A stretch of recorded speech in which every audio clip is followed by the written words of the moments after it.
Yeah.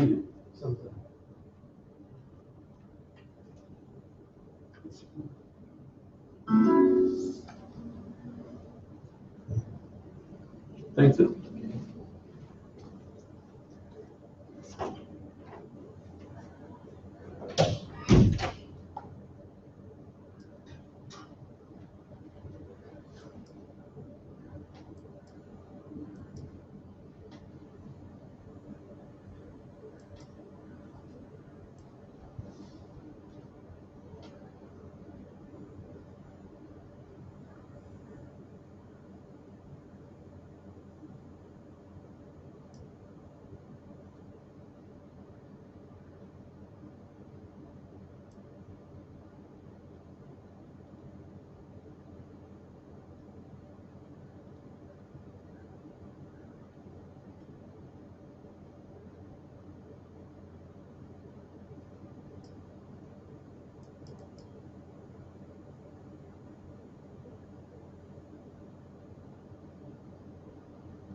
Countries that you just can't have heavy vehicles traveling at any time in built-up areas and in cities.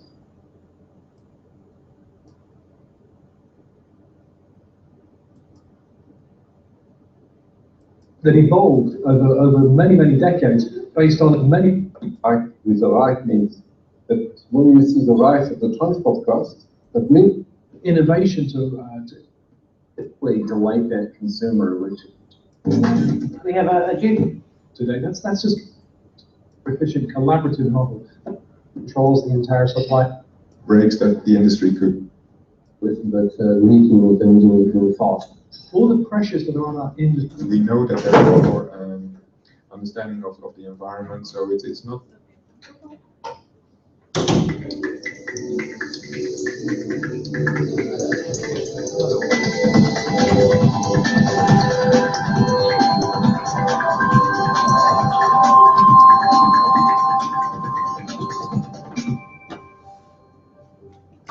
Hello, and welcome back to Pacific Business Brokers.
Morning. Morning, Doctor. How are you?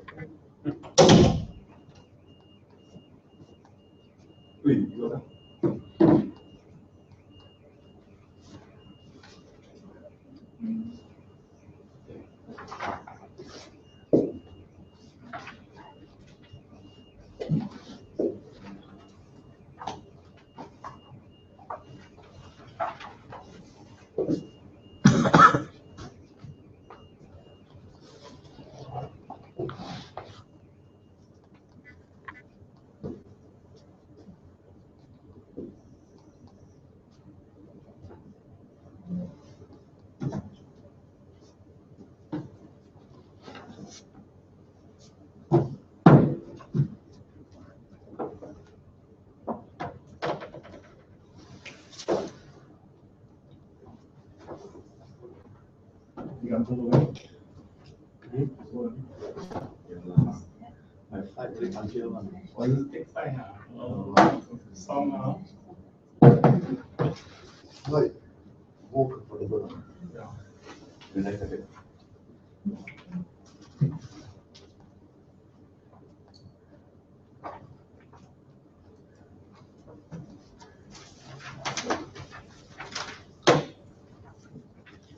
You can still go for your breakfast for about 5 more minutes. No problem.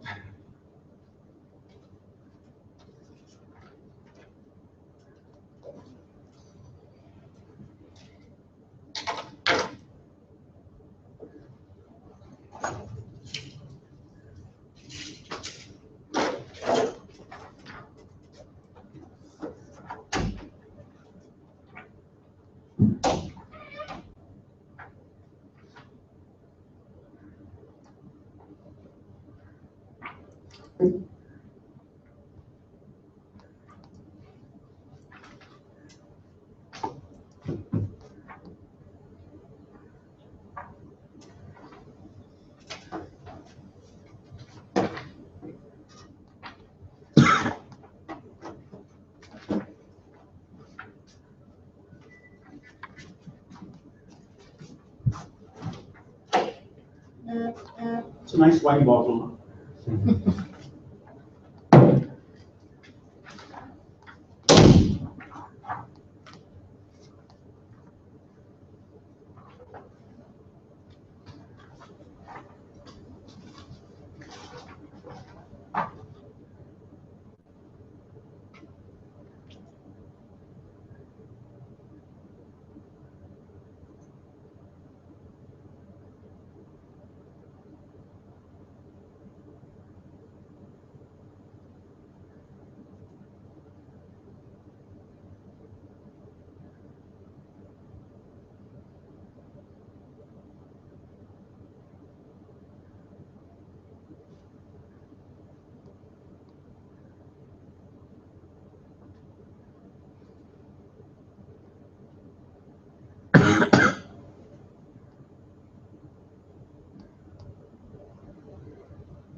Moving forward.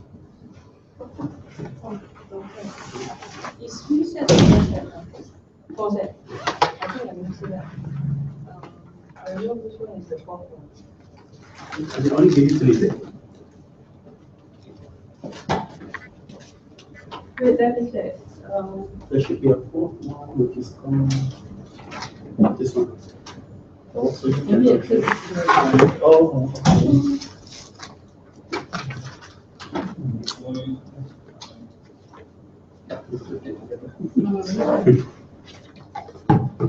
You pick up. Because this is kind of like taken all the. That's not it. Then, when I need to sit back. Not sure. Maybe, maybe yes, I don't know. Okay. One back. No, I have to stand. Okay, plus, I don't know. Maybe.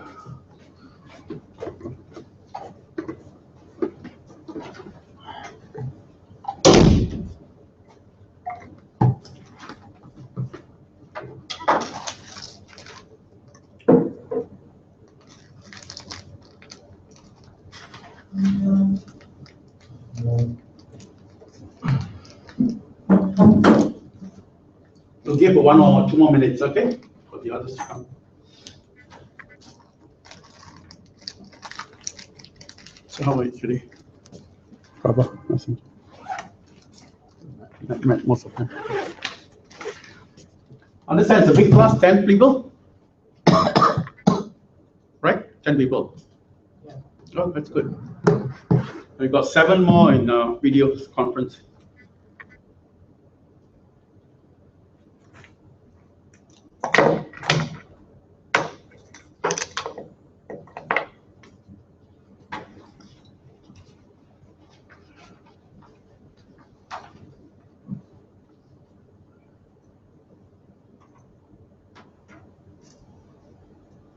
Check on the attendance.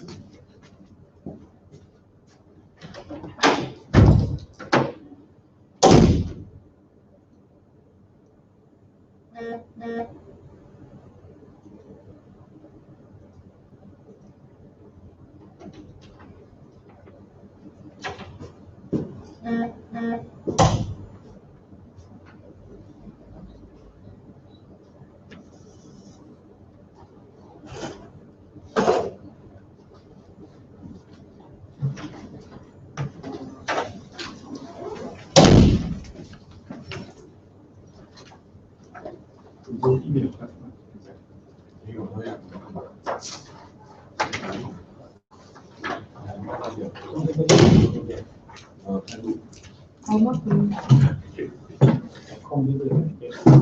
6 seconds, recommend that. Oh, okay. I don't know the name. Ellen is here. Ellen, do it. Oh, went to overseas already. Yeah.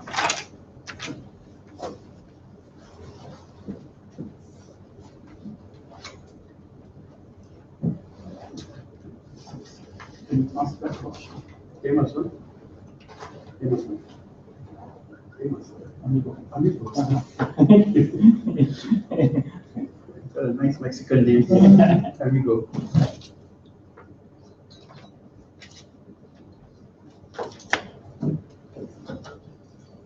I'm passing you some papers first. I've got 4 sets for the whole discussions today and tomorrow. The first 6 students, number of 6 students are here, so I'm going to pass the first 6. Make sure that everyone has got the Volkswagen scandal case.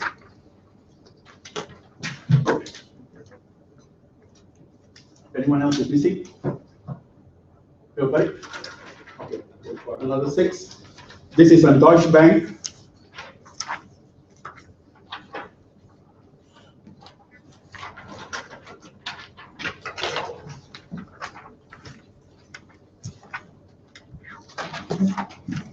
And I will also pass you materials which we are going to discuss on the assignment and the case study, okay, for your 50%. So we'll do all this together, but bring it for 2 days for discussion. Okay, let me give you the paper, the material first, and then we will take it from there.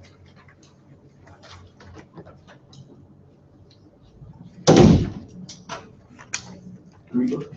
I'm sorry, it's the monitor today.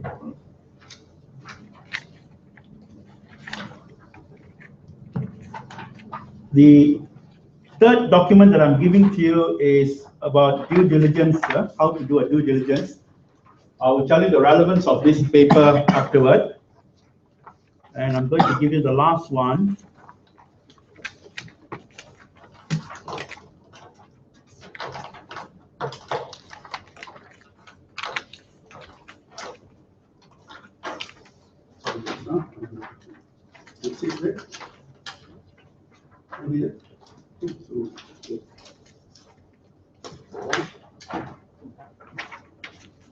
And the last handout I'm giving you is the international marketing of Uniqlo. Uniqlo's international marketing, this is related to Brazil, which is the assignment question that we are going to do. I think you're quite aware of the assignment question, so I just want to start off by saying that you must be having 4 papers in front of you. Hold on to it. We will definitely use them for the discussions, okay? Now, today we will be talking about managing international business. We are embarking on a very interesting current topic that is relevant to the whole business world. Whether you like it or not, you have to go international now. You have to have globalization. And how I'm going to do this discussion today, or the presentation. Today I'm not going to just teach you, I'm going to share with you experiences. So it's not just me coming with all the PowerPoint slides and teaching you, but I'll share my experiences and how to handle things.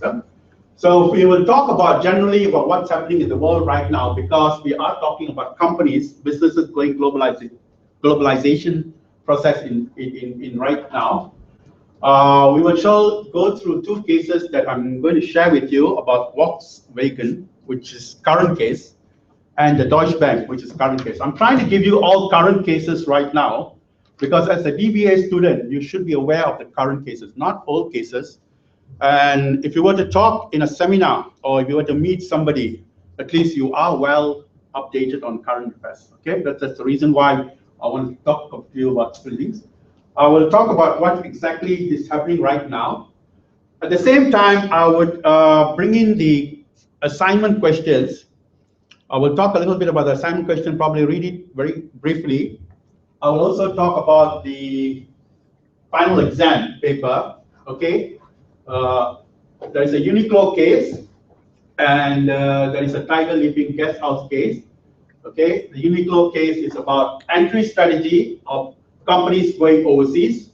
Okay, I've briefed it up for you already. And we will read the case together. I'll read up to you together so that you can highlight the points that are important. We'll discuss some points. And my intention is, of course, to make you all pass. I will not try to fail you. So I'll try to give you, with an attempt to make you clear the paper, definitely. And we will, of course, talk about a case that was given, the Tiger Living Guest House, a case in China, Nanjing, where people want to come back and buy all this guest house and run it as a operation. And there we will be talking about due diligence, how to do due diligence. Not only the financial side of due diligence, but we also talk about other things which is related to the industry itself, the market itself, and the future, whether that is a good place to go to and how to do it. So that's the reason why I've already given you some materials which is coming from a private consultancy service from the European Trade Association. So how to do a due diligence exercise. If you could follow that later, we will be able to do that. So here we are talking about due diligence, and we also talk about going into China. As you know, most of you would be going into China because whether you like it or not, China is here to there.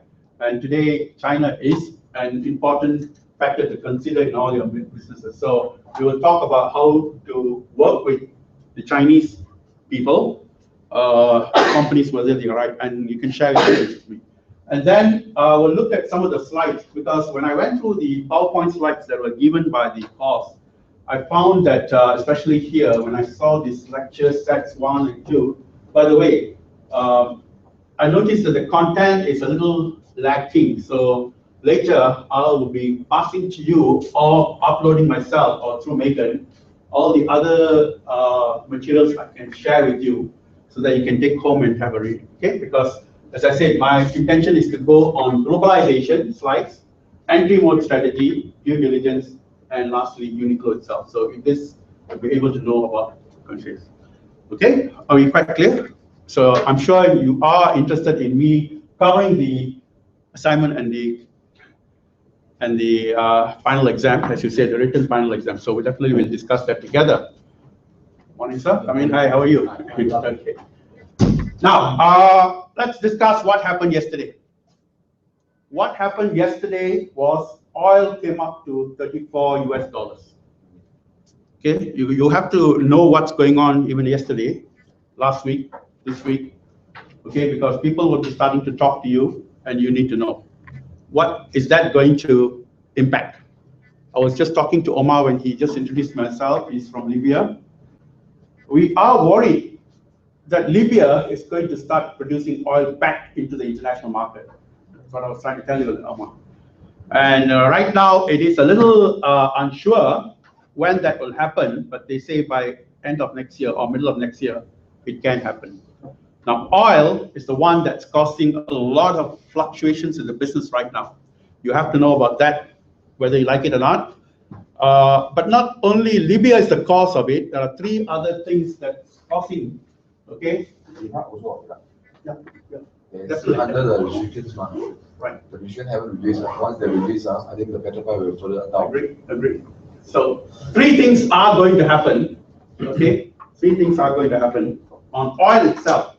Why I'm talking about this is you have to know about how to manage international business. I mean, you are going to go overseas. You are going to operate overseas. You are going to open up your branch or your companies. You are a globalized company. You need to know what's going on. And oil price is the one that's affecting exchange rate now. It's causing havoc in the world financial situations right now. Now, as you say, I started off with maybe Libya. Maybe that's what should be the last one I should start out. The first one will be USA, okay, is starting to export oil. Yesterday, starting to export oil. From 1975, America was not allowed to export oil, okay, because of the oil crisis, the OPEC crisis, they call it in 1975. There was an OPEC crisis where supply was constricted by this group of companies called OPEC. And in 1975, America says we will not allow any company anywhere in the world to export to import American oil. Okay? But yesterday, America decided we will release it because America has too much oil now. I will go back to why it's becoming too much oil now. And the third thing, as what our colleagues have just shared with us, is Iran. Iran oil is expected to be in earliest by Feb or March 2016. Yeah. This oil is going to come in, flood the markets. Yeah. Okay. Now I'm telling you, USA, it's 9 billion barrels per month. Okay. Today the oil price is 34, expected to be below 30. Okay. Anytime soon. Okay. We are talking about a couple of years ago, it was 80. That was the point that every government in the world was working on their budget. Okay, working on the budget. I think Malaysia, if I'm not mistaken, I'm not clear, but this year they may be put 60, if I'm not mistaken. We've got to find out about the details of the budget, but you can see the impact of 30 against 80 or even 30 against 60. 50% reduction in the case of Malaysian budget. That's why our Prime Minister is panicking. Okay, we were lucky this year, the oil price dropped. Somewhere else we got the money back. GST, $60 million. We were lucky. It was quite an accident. But if there was no GST, there was no 59 billion, we have suffered a very drastic on the economy itself. Now, going back to this situation, okay, USA, yesterday, they decided to export oil. Yesterday, the price was 34. They are going to flood the market. Okay, how are countries going to survive? Already problems are happening in Russia, where there's an embargo. Middle East, Brazil, every country, even Russia. You're from Russia, right, sir? But that is not because of, that was more of a political matter, why the oil was having a problem there. They embargoed the oil there. But these are things that are happening right now, yesterday. And you may ask, why is USA starting to become an exporter? Well, it's because of the technology. I think you know the technology called fracturation or something. It's called to fracture the rock. Fracture the rock, because fraction, I think this is, I'll get the right word for you, fractuation or fracturation.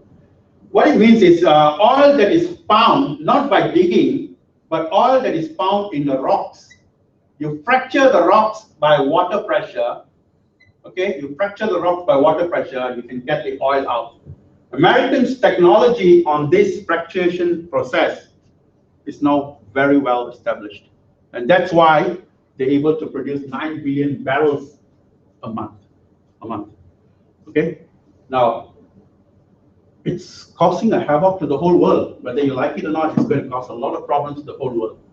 But these are things that are already happening. And if you have an international business, how are you going to act on it? That's why we are going to study and see that what are the things that, you know, helps countries to make strategies for the future, what kind of due diligence should you worry, what are kinds of scanning, environmental scanning that you have to do for the future. Again, Iran, we have limited oil, maybe released coming in February, March, and Libya, definitely they say it's already a peace process going on. They have to start exporting because the country needs to be developed. So these are things that are going to happen in the next 1 or 2 months. How is it going to affect your business? Nobody knows, but you've got to make some assumptions. You've got to make some assumptions. Then only you can do international business. Otherwise, there's no way. Okay, today it's not predictable anymore. And, you know, this is what you're worried about. Now, fracturation process, fracturing of the rock, fractuation or fracturation, it's becoming a new technology. But the problem with this, although it looks good, there is already a lot of protests in USA from the environmental group. Huh? They are saying that this is going to cause future irreparable environmental problems because you're breaking up rocks, dust, okay? They have always come up with things which are against this also. But whatever it is, you've got to be aware whether that's the reason why there are many Malaysian companies now in the oil and gas industries. Okay, those who are in the oil and gas industry would know they are losing money now. They're very, very panicky. They're losing money. Companies like Hibiscus in Malaysia, all of them went into oil. I think there were about 29 companies in oil and gas in Malaysia. All of them are not making money. Petronas itself is not making money. Petronas is losing. Yes, sir. What is the cost in Malaysia for getting oil? What is the cost? Cost. COST. What is the cost for the companies in Malaysia, oil companies, to get the oil here? What it costs to them? COST or CAUST? COST. Cost, I'm not sure, sir. I'm really not sure. I'm not an expert on the industry. In Russia, it's $24. 24 US dollars. Yeah. Below $24, they are not certain. Not certain. Up 24, they're okay. Because up 24, almost 80% of the margin of the money is going to the government. Below 24 is the in. So you're saying your break even is 24? Yes. USD. Malaysia economic statement 60. Malaysia is how much? 60 economic statement. Cost, is it? And not 60. But if it's cost 60, I don't know why the budget was planned at 60. I'm not sure. If it was like break even, no profit. I could be wrong. Anyway, it's good information. I have to find out. If anyone can find out, just tell me about it. Let's share that information. But the Middle East, they say, I heard Middle East, the pricing is much more lower, right? Zero. Middle East. Almost zero. They just do the hole and it's coming. $10 something, right? Except Israel. yeah. Okay. Now, 24 and 34 yesterday, with the prediction it's going to be below around 29. Okay. It's not big money. I mean, it's 24 break even, as you say. It's not enough money for any country.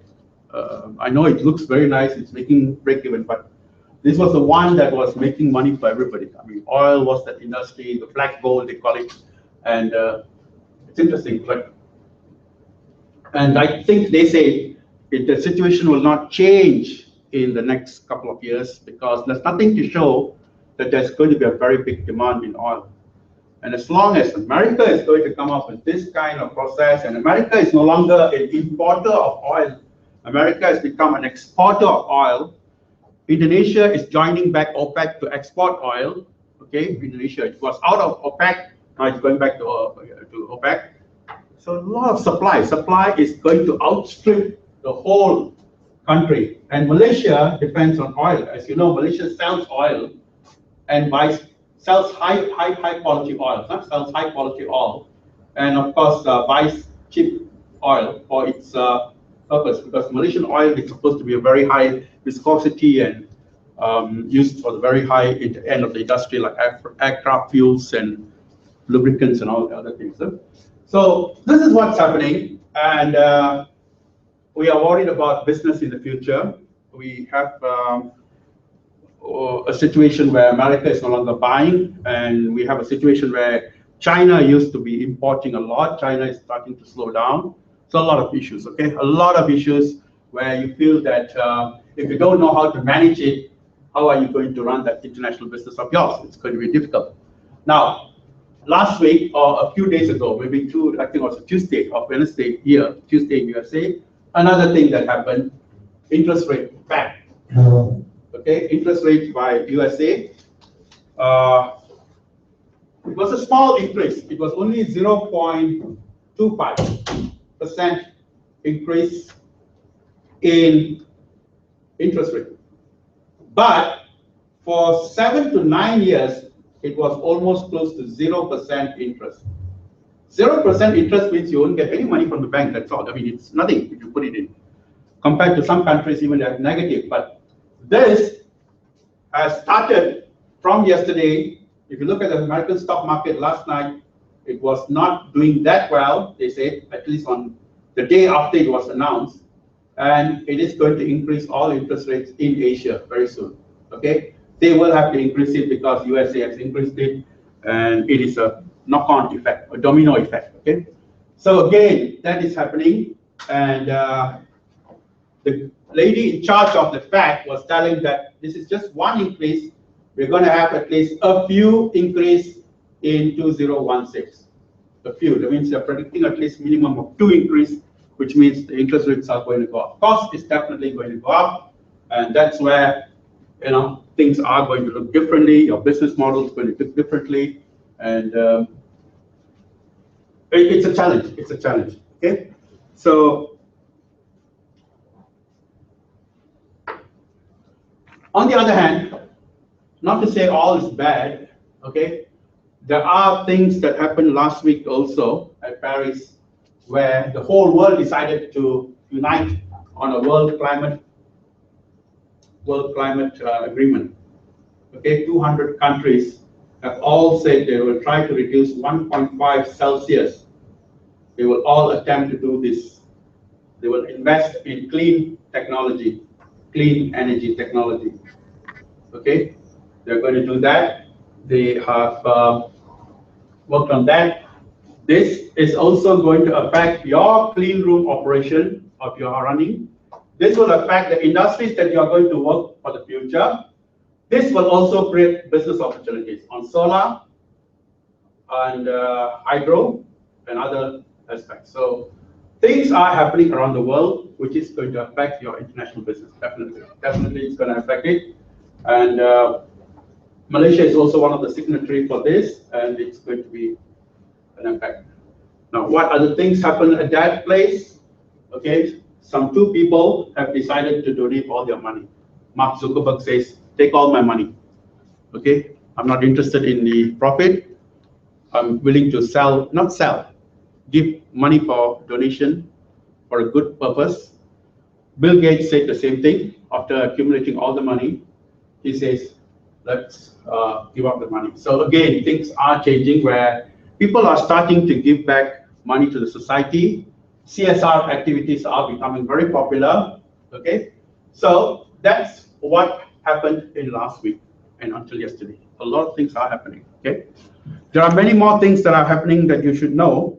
Okay, apart from this, if you are in Malaysia at the moment, okay, 1 month ago we signed a signatory agreement called TPPA, Trans-Pacific Partnership Agreement, with the US, Canada, Mexico, Peru, Australia, New Zealand, Japan, okay, 12 countries, where your business is going to explode, okay? Your business is going to explode, and you have opportunities to do more international business. Whether it will be signed by Malaysian government by February, it's another question, but it looks like it's going to be signed by February. It's going to be all the powers of the nations that's beginning to take advantage. Now, what is happening right now, apart from this, is of course 2015 in December, by December, the AEC is in place, Asian Economic Community, ASEAN Economic Community, sorry, not Asian, ASEAN. Again, this will change your way of business, okay?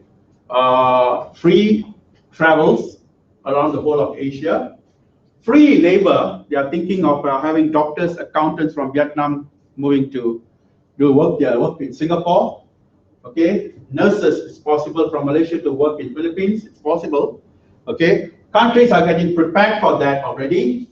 If you look at how AEC, ASEAN Economic Community, which is modeled exactly like the EEC, where you have one common market, we are trying to have the ASEAN common market, okay, and countries are already well prepared, except probably for Malaysia, but the other countries have already prepared. If you go to the Philippines, you'll find that the nurses there are already attending classes for Bahasa Indonesia. Why are they learning Bahasa Indonesia right now? Because they know in 2016, they have that opportunity to transmigrate to our work purposes. Okay, your nurses can be working in Indonesia. They are well prepared for it. And we are talking, a lot of interesting things are happening in ASEAN that you should know. Okay, we are talking about in AEC called a single window, or we call it ASEAN single window. Okay, you get your goods from Indonesia, you bring it to Singapore, you transfer it through Malaysia by lorry, and you deliver it to Myanmar with only one document, one clearance. One document, one clearance. You don't have to go for one stop, inspect, no. And it's only one registration, one movement. These are things that are happening right now, and it's going to impact your business. The business strategy today in the world of international business is different now, okay? We are now, because there is a lot of failure, because there's a lot of failure in WTO, World Trade Organization, in bringing fair, equitable trade, countries have started to have their own free trade agreements, FTA, free trade agreements. Free trade agreements means you can enter the market of another country that you make an agreement with almost 0% duty. You don't have to pay at all, any duty. Okay? Just for information, Russia and Vietnam, it's already signed a zero duty. You're working in Russia, Vietnam? No, China. In China. China is it's already, right? Maybe there's some agreement? No, not yet. But Vietnam has already started. Kazakhstan has started with Vietnam. A lot of countries have already started with Vietnam.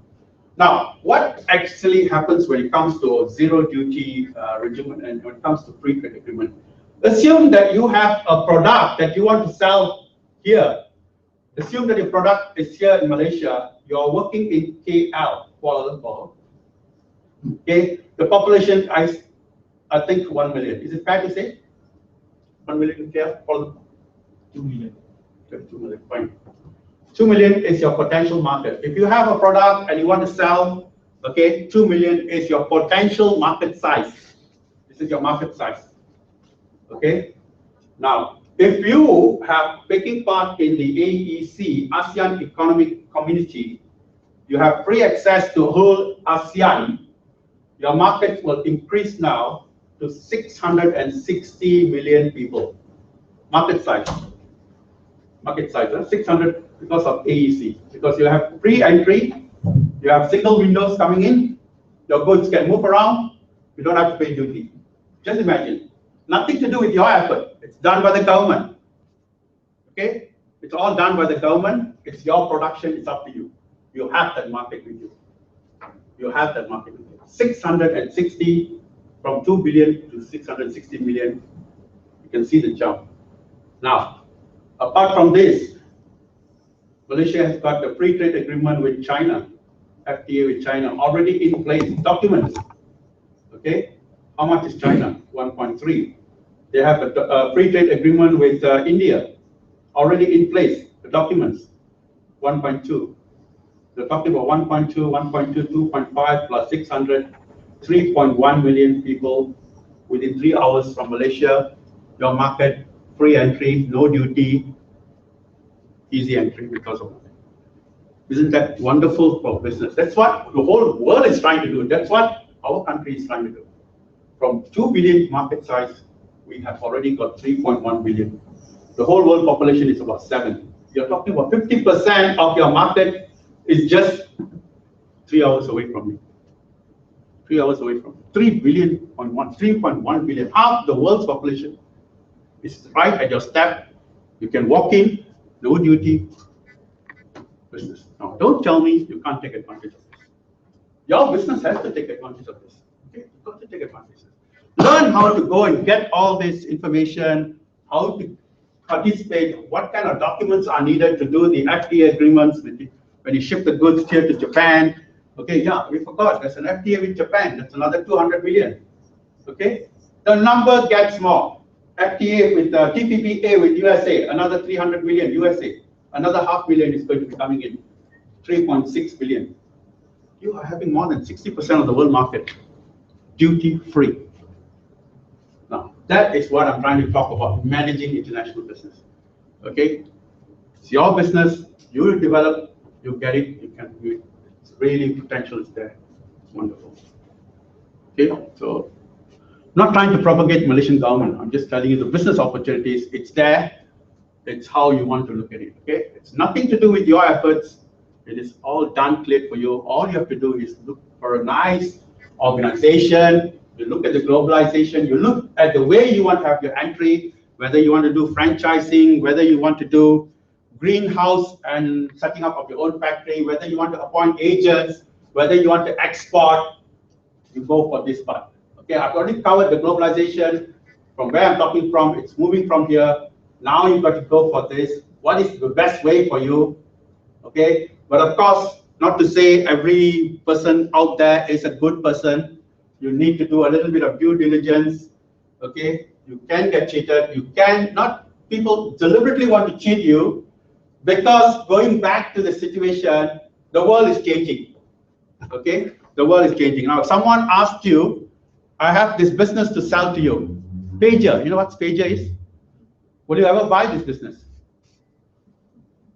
No pager business. There's no use of pager at the moment. Second-hand. Okay, pager is a business that's dying off. Now, if I were to sell you a pager business and I say, this is it, it's $1 million without due diligence, okay, because you thought it was a nice name, it's nice, Denmark, pagers, you buy it, no due diligence about what's happening around you, okay, what's going to happen? Okay, anyway, pager is still used in one industry, medical, because surgeons can't take a smartphone inside, so surgeons always have a pager, and they are called upon to answer. So there is a use for it, I agree. It's a potential, however. Now, having talked about due diligence, you've got to be a little bit worried about what is happening here. And I'm going to talk to you about 2 cases later by reading to you. Allow me to talk to you because I'm not going to go straight to the PowerPoint and do that. I will link it up, and then goes to this and this. Okay. We will look at 2 cases of due diligence. At least you know what's going on, what went wrong. Most of you are familiar. Then we will look at one dynamic company right now in the world where even they are very dynamic in the sense that this is a retailer, a textile retailer, a fashion chain. Okay, you would have heard of them in Kuala Lumpur. They are now moving into smaller towns. I'm from Penang. Even if you go to a small town like BM, Bukit Mertajam, there's a Uniqlo there. Beautiful Uniqlo. How many do they have there? Is it JB town or you're moving away from the town itself? Like Sobrao or Tampoy town? Okay. This guy, the founder of it is Mr. Yanai. Okay, Mr. Yanai. He wants to become #1 in the world right now. He's aiming for that. He wants to take over. The biggest now is Zara or Inditex. You would have seen this everywhere in the world. Next will be H&M, Sweden, which is also around everywhere. Third is another company called Gap, which is not found muchly in Malaysia. It's more of an American brand. And right now, Zara, Uniqlo is here. Now, Uniqlo, in your case study, wants to penetrate South America. Okay, that's what your assignment is all about. And I've given you a block here with somebody has already done a Brazilian analysis. We will go through that. You choose your country of your choice, whether it's Venezuela or whether it's Argentina or Bolivia or whatever. And you've got to do a little bit of market research on the market size, the population. Tell us everything that you can do on the research. So this can be done on a real search engine research. You don't have to go there and search it. And then we want to have you a skill of developing analytical power, okay? Not just believing figures, but how to manipulate the figure and say, this looks nice, this looks good, whether it's half empty or whether it's half full, you know, that kind of definition. Some see it as half empty, some say it's half full, you look at it.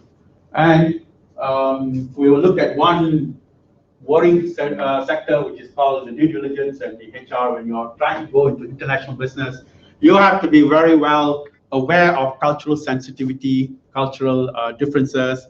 And there are some companies where, if I were to ask you, people say the best company in the world to work for. If you see the videos, they say Google. It's different. It's very flexible. People come whenever they want to come. They're creative.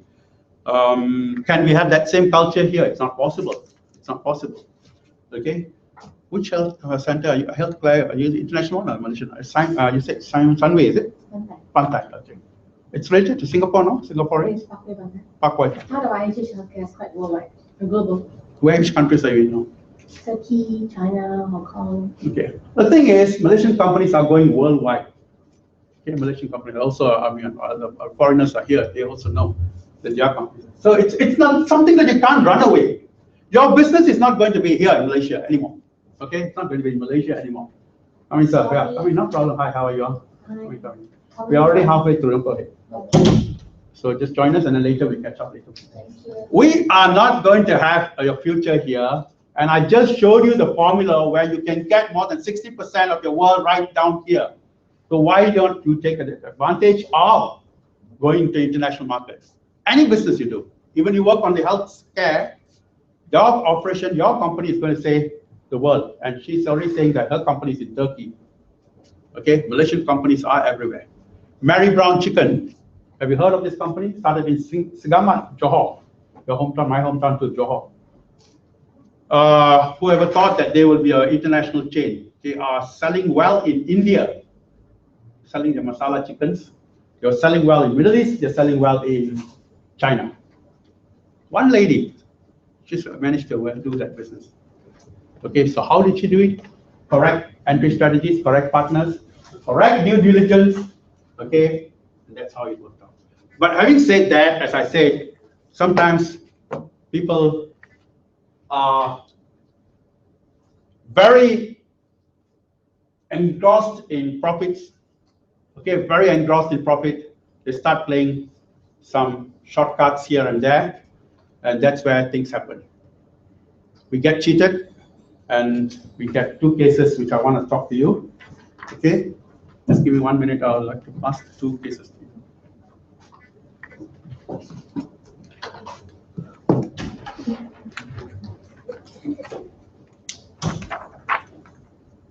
Can you come just forward? I'll get it.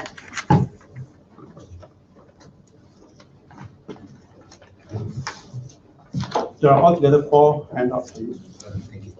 Welcome, sir. No problem. Well, okay. I'll introduce myself later. Okay. Did you get 3 sets altogether? How many? Session around 2 sets. We will just go through what is going on right now, because this case is affecting the whole world right now. This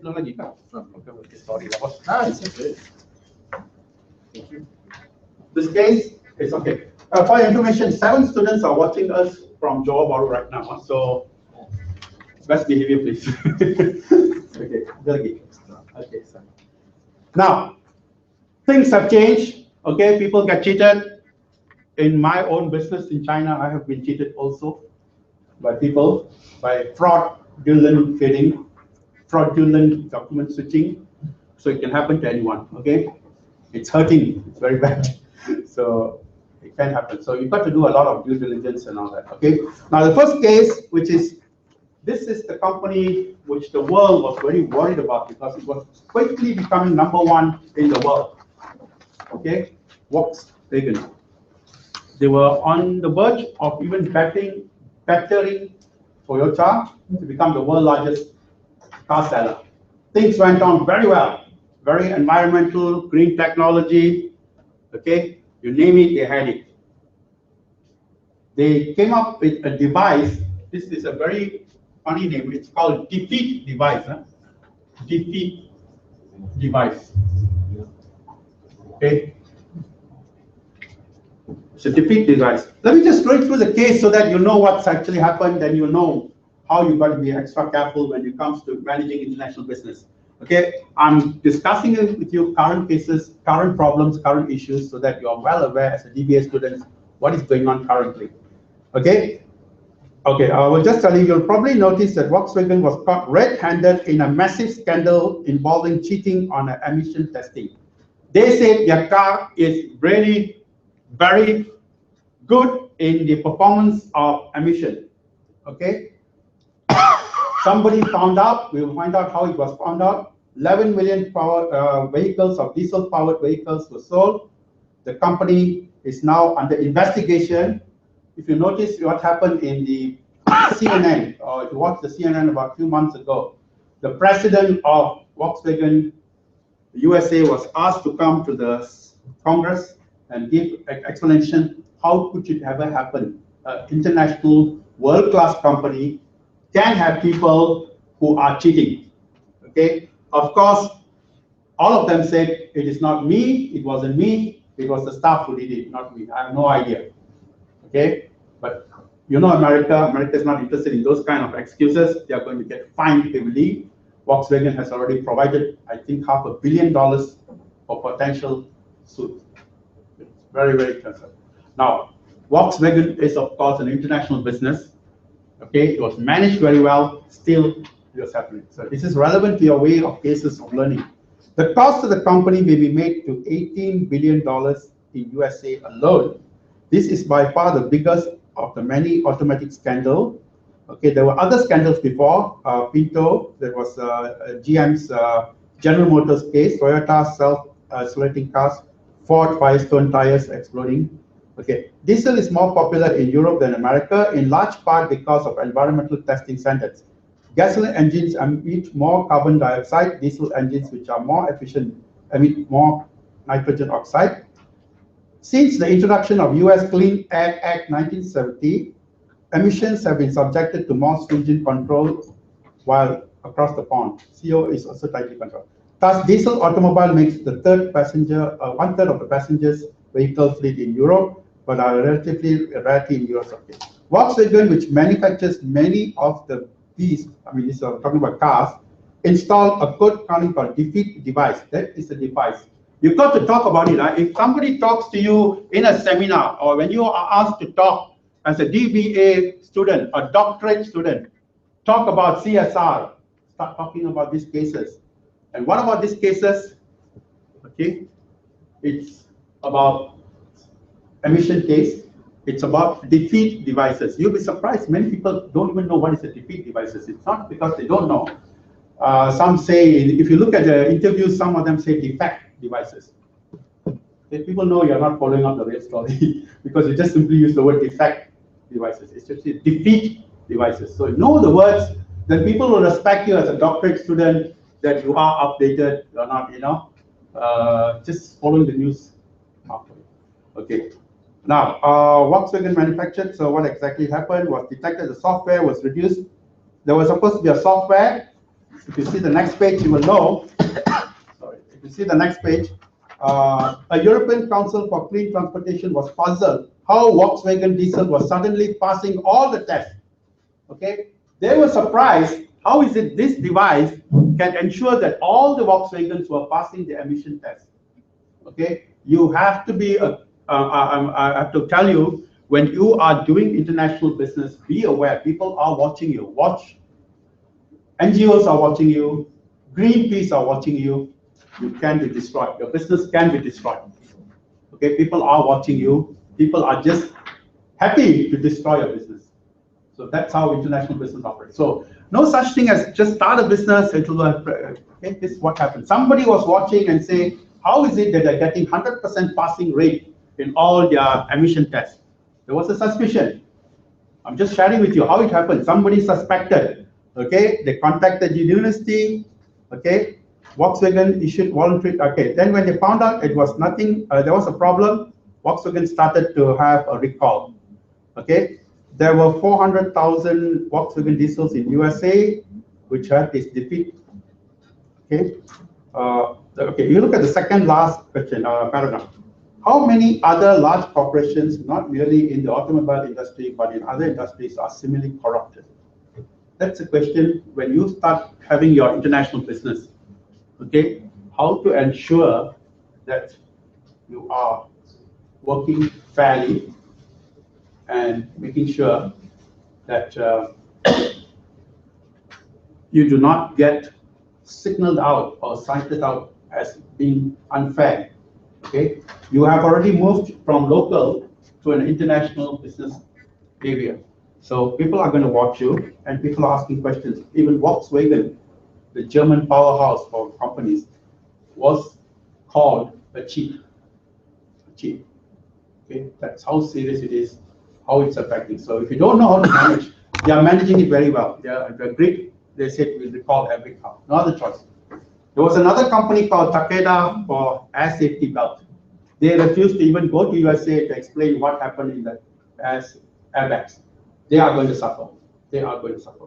Okay. Okay. Of course, thanks to ethics and compliance industries, got rolling here. But what we are trying to say is that this case, if you read it, we are not going to go through line by line. But when you go into international business, okay, your next area of concern is your ethics. Okay, your business ethics. This is what's going to happen. Okay, this is what's going to decide your business. Okay, and this is what may be killing your business too. So when you start moving international business or you're managing, you have to start paying attention to business ethics. Okay, something which we are not worried about in local domestic business, but it's changing. Second case is called Deutsche Bank. It's German's biggest bank there. Okay. They were caught, if you read this case, they were caught in many things. LIBOR rate, exchange rate, okay, interest rate adjustments, okay, carbon credit for their whatever facilities they had. Okay, you can see that share prices, manipulations, everything. I mean, they did that. The bank is a very well-respected bank. There are two CEOs, huh? There were two CEOs, both were asked to leave. Okay, I think this happened only in a few months, last few months. So again, okay, it's very international bank. Deutsche Bank is found in every country right now, and we're having this issue of fraud. Okay, so if you read these sentences, you will see these cases. What you're seeing is frauds, people watching you. Okay, even if you're doing 100% passes, somebody's watching you. How come you're getting 100%? Okay, they're watching you. So this is what I'm trying to say. Your business could be very good, but somebody's watching you. Somebody will say, I remember, whether you remember those days, somebody in USA said McDonald's fries are not vegetarian. Okay, that case came out many years ago. somebody says vegetarian, the fries from McDonald's are not vegetarian, so they sued. They want to sue McDonald's. McDonald's says, okay, go ahead and sue, and they lost. The guys who sued saying that vegetarian, it was not vegetarian because they used some animal fat in the oil. Now, McDonald's came back and said, we never said our food was vegetarian. Okay, just because it's cooked without any vegetable, you thought it was cooked without animal fat, it's not our mistake. They lost the case, and point I'm trying to say is that they paid a little bit of token money because some people suffered some anguish, some upset, some shock because they were surprised to find that their potato fries were with animal fat, not 100% vegetable oil. They paid some money and said, okay, we sympathize with your feelings, but we are not wrong. We never said we are vegetarian. Who are you to assume that we are vegetarian and say that we are vegetarian? Okay, unless I shake myself as vegetarian. So things like this happens. That's international business. So are you getting a nice idea of what's going on? And we will look at some of the things that I just talked to you about. So it's quite an interesting thing. That's what I'm trying to say. We will take a quick peek at the assignment itself so that you know what's going on. Not because I don't want to teach you, but I want to have a look at simple things of the assignment itself. If you look at the assignments, okay, the assignment is Uniqlo, okay? It's linked to what I'm talking about. Can I read out? And this, most of you are also interested in the assignments, right? That's why you want to pass. Am I right? Okay. If you look at the assignment, Uniqlo, a successful Asian brand owned by fast retailing company of Japan, is planning to expand their international presence beyond Asia Pacific, Europe, and USA. Their marketing team was tasked to researching potential markets and have come up with a short list of countries which they believe Uniqlo should further internationalize. Later, I'll show you a couple of slides where Uniqlo started talking about entry into China, entry into India. I want to talk to you, I'll show you those videos. When I show you the videos, start taking the notes, what you see on the slides, because that's where your answers are going to come. That's where even these answers are going to come. So the answers will be right in front of you. Of course, you need to do a little bit of more research, okay? Now, it's either Argentina, Brazil, Paraguay, Chile, Venezuela, or Colombia, okay? The topic that I've got an answer for you was somebody's opinion about Brazil. We will go through that later. But the management at the Fast Retailing is the owner of the brand called Uniqlo. Uniqlo is the brand. Fast Retailing is the company. Okay, please understand that. The management at Fast Retailing wants more than just marketing data. They were not interested in just seeing, okay, Brazil, 200 million, national income, so much, okay? We are not interested in seeing raw data. They want you to interpret the data. They want you to bring some meaning, some life, some story, some explanation, whether this is good business to be in, okay? And what else should we do on this? Okay, so they were concerned with the obstacles, if any, they might face in entering the existing successful operation in the country that they are. When you enter a country, you've got to study who are the main players apart from yourself. What is the potential size? Who else? Regulations can change. Okay, if Tesco wants to open up another outlet in Malaysia, what is the regulation? Malaysian government does not allow you to open up Tesco wherever you like it. It has to be 1 million population around you. Then they'll allow you to open Tesco. And also now Malaysia is not allowed for hypermarket license anymore. No more. That's good information. No more hyper license. Okay, so these are things that you have to make a research, an audit, before just saying, okay, let's open up, let's open up. It's not that easy. You got to do a lot of due diligence. A lot of your work has to be done where you need to study, okay? So they are saying decided which operations will be successful in the country. You, of course, will have to look at language, currency, national income, what is the future of the unit, okay? Like I was always telling somebody when I was starting the preliminary marketing classes, what's the difference between a marketing guy and a sales guy? A company in Malaysia sends the sales guys to Africa. Please go and sell the shoes. He goes there, He sees all barefooted, he comes back. He says, sorry, no potential. That's the sales guy. Marketing guy goes there, he says, all barefooted, yes, but they're all young. 5 years from now, they all will wear shoes. We have to advertise to read more than just the figure. You see more than just barefoot. Okay, that's where the difference between a marketing guy and a sales guy. You are supposed to be a CEO of the company. You are supposed to be the leader of the company. You've got to see beyond figures. Okay, you've got to dig up. You've got to mine data. Okay. As part of the management team's international organization expert, you are required to choose one of the countries listed and give your recommendation which country has been chosen. Okay, so it's 4,500 words. Later in the afternoon, we'll go through the case where I have done the Uniqlo for you for Brazil. It's not to take your data, but it's to prepare you on how to do it. Okay, how to do it, how this has been done by others. Okay, on how he did a market choice, an internal analysis. He did, I think it's a she actually. She did an internal analysis. She did external analysis. She went to people analysis, a marketing approach that's suitable, the value that she's going to bring, the CSR that's going to bring, the market which is going to bring. So she's covered a lot, and the equity and recommendation and conclusion. So we have a guideline. We have to do this something. But along today, after this, I want to show you some of the Uniqlo stories so that you know what exactly is happening. I have many slides. If I can't finish today, I'll start sending you the slides of globalization, HR strategies, Uniqlo, and entry mode. I have called this list.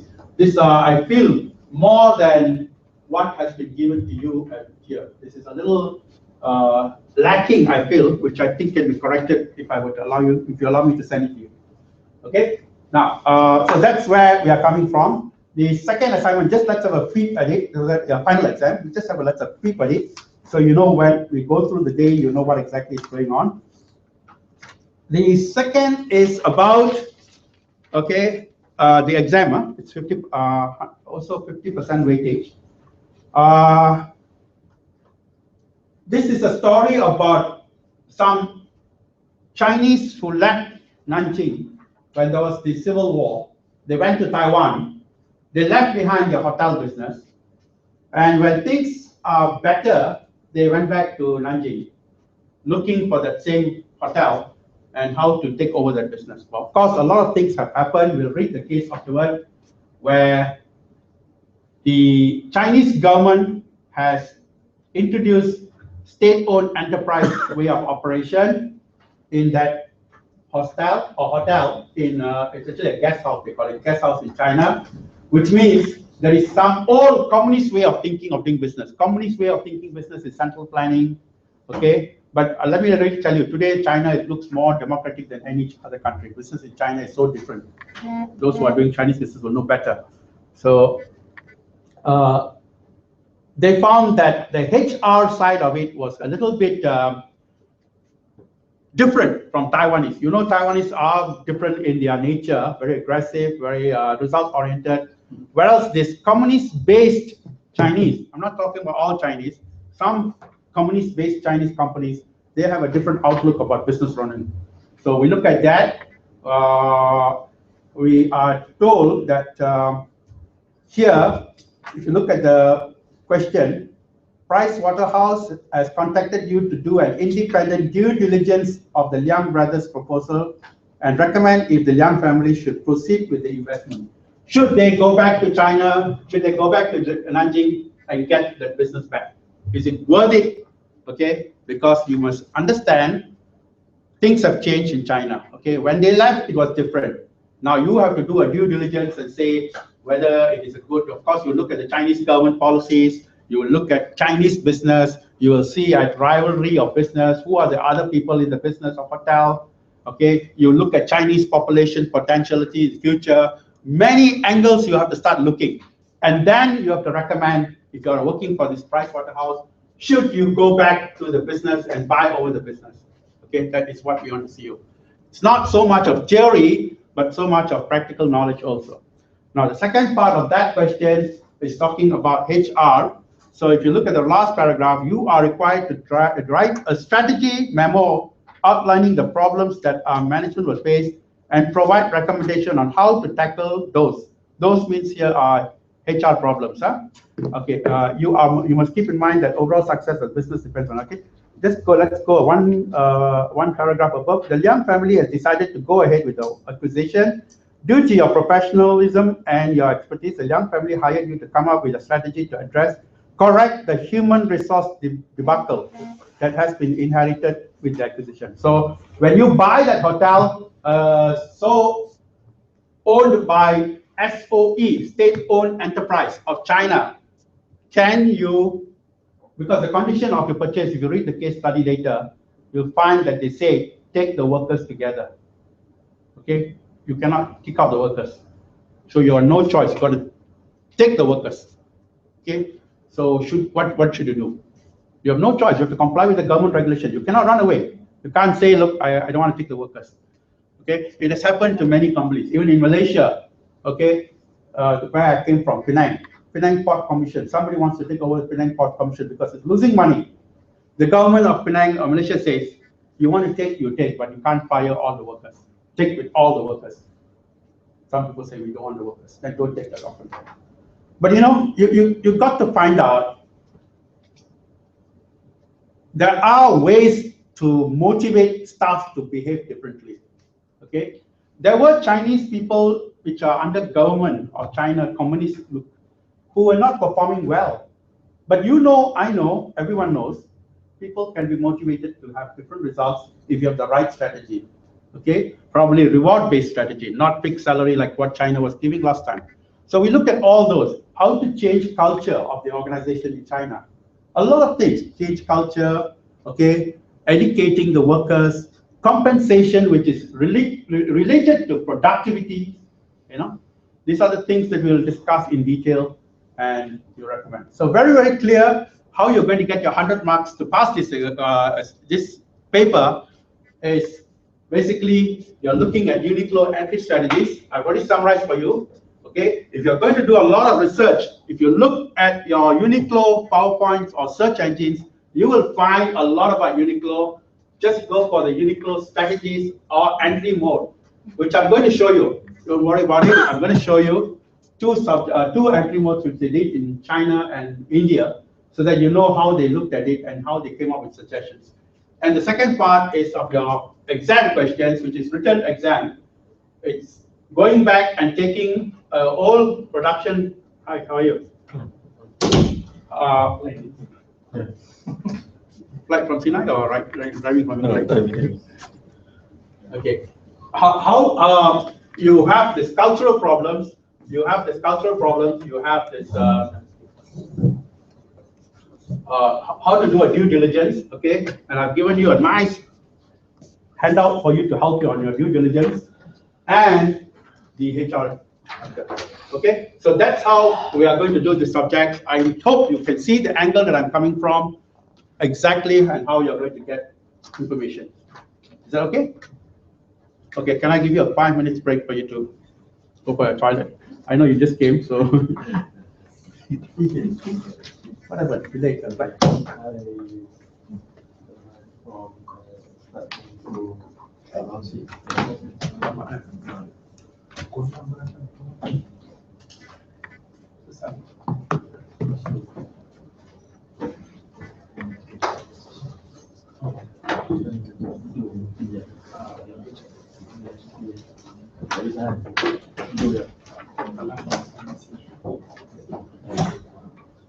Before one of you, when you were here, did I show you the Emirates last time? Yeah, Emirates video, did I show you the video last time? Yeah, last time. Can I show them? I show one time.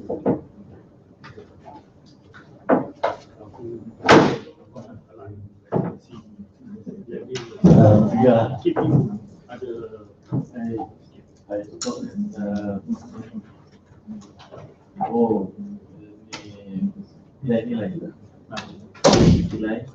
nilai stop cup dia respon break half an hour. Yes.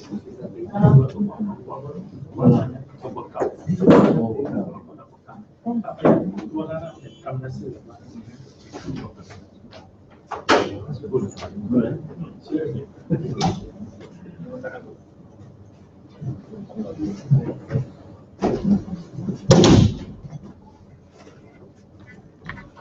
Because I started 1.5 hour week, so sorry. No problem. Because today I not identify because I have a which our budget. No problem. I'll give you that that tomorrow or today. You can see me and tomorrow I'll have you. Okay. No problem.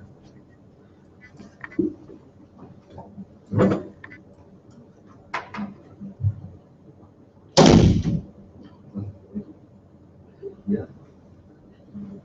Sorry, sir. I didn't have a chance to meet you. No, sorry, we No problem. came all the way from JB, sir. Oh, which part, sir?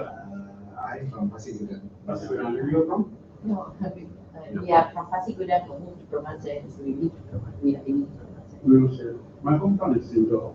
Oh. We just heard Segaman, is it? No, that was very from my hometown is Sindor. Oh, No, which is near Masai, maybe Yes, turn yes. the Tesco there and Tesco, one of the cities. My sister is still teaching in Polytechnic, Hong Kong. Hong Kong is Oh, Hong Kong, yes, yes. no, Yes. Scientex, lah. Yeah, please. Very near place. so which industry? On your own or your company? No, no, I'm in the company. I'm at like, okay, financial. Financial, just financial. No, no, I mean, Sunny One of Sina. You were teaching the which programs? I teach the law paper. This is what. For diploma or the. They have diploma, we have degree, so we go on alternate. One semester I'm doing the diploma. Okay. And, Hospitality law, you're teaching now. yeah. Nice. What's the name again? Anna. And Christian. Prabakaran. Doctor, we were, I know we came a bit late, we don't want to tax you too much.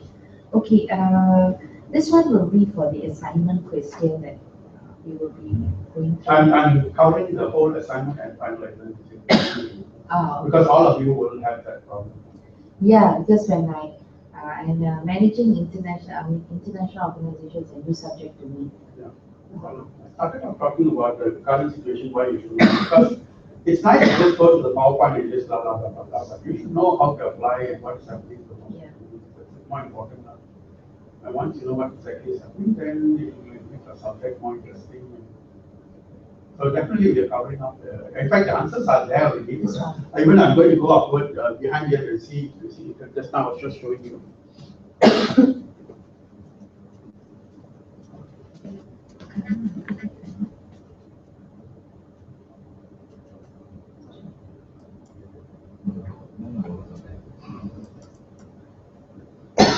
See, you're going to see some answers coming from here. So that's why when I go through the slides, this is like entry for China, but just now I was telling you that is entry for South America. Brazil, yeah. Brazil or a few other countries. So, and we have to choose one. Right? Yeah, I think it's one enough, but try to choose, I think, either Brazil or Argentina, because these are the biggest market, most developed, most sophisticated, most sophisticated. Brazil. Yeah, others, they are going to have a small size population and all that. So, okay, we'll discuss in the class on that. Okay. And here the final exam, we must do 2 questions, is it? Final exam has got 2 parts. Right. Question 1 and question 2. 2, yes. So we have to answer Both. questions. One is due diligence, second is HR. Due diligence, this is the one that we're talking about. Yes. So practically, we have to look into this. Yes, I shouldn't give you, but I gave you. Thank you very much. I shouldn't give you, but I gave you. Yeah. So if you can see, these are the things. Okay. No, I'll make sure that you get through it, and then you can send your assignments to me for marking before sending. Oh, thank you so much. Okay, all be done. The first paper, Second paper. the first paper was English. Entrepreneur, yeah. Oh, who was the lecturer? Harimana. Yeah. Now you get a little challenging and nicer. I mean, it's interesting to learn. You came for a doctorate, so you have to learn something new. And what is your background? Have you not studied in accountancy or finance or what? You did finance before? What I was in law together. Law. Then he did his MBA, I did my management, business management. Did with the initial London or something? Wolverhampton. Oh, that time when you were here. No, it's not allowed. Huh? It's only those who graduated at 1988 or something like that. But we're talking about organizations here, how to manage an organization. So sometimes, let's say you want to start your own survey college in other countries, or you start your own business in other countries, what to do, how to do. If it's not, I'm talking too fast, you tell me. No, that's nice. That's my friend, actually. Because I'm from Penang, actually. Oh, not from My hometown is Kuching.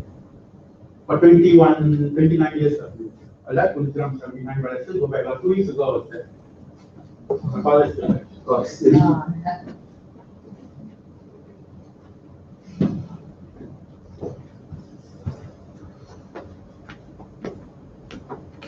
So this is the structure you're looking at for the exam. You can follow this as a suggested. Suggested. If you want to follow your other ways, I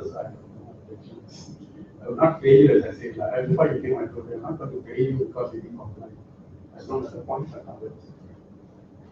Okay? Tana and Krishnalini. Krishnalini, Tana. So you drop all the way, ah? Yeah, lah. That's how you lead. Another guy also from Johor just now came here, so. Yeah.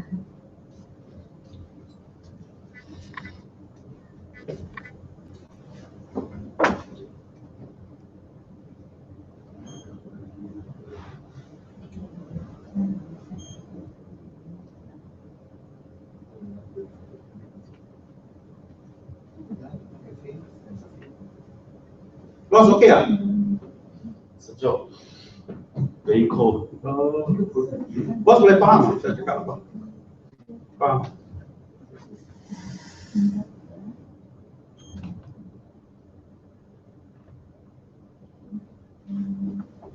I think they have cakes outside. Tea, coffee. No. No coffee also. Oh, tak ada coffee. Sorry. Check and see.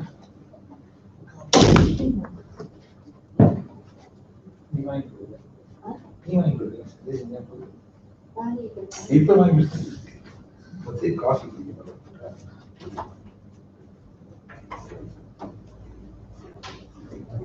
Bye.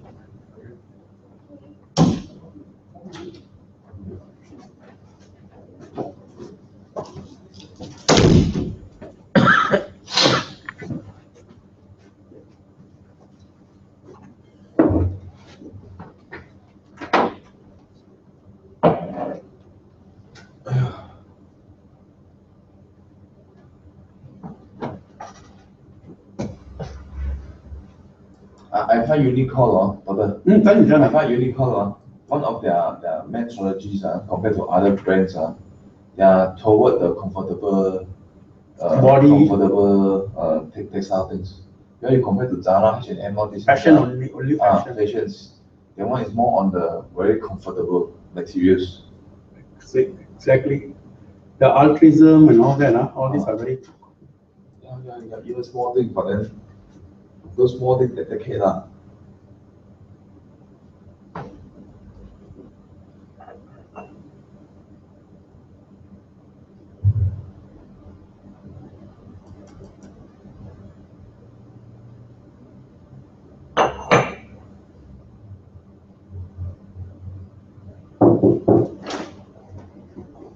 Hey.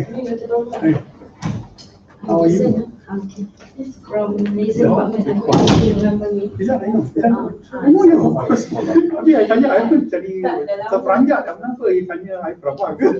Ada I dah lupa je jadi gemuk ke apa? I yang lain lah. Tapi you look different kan?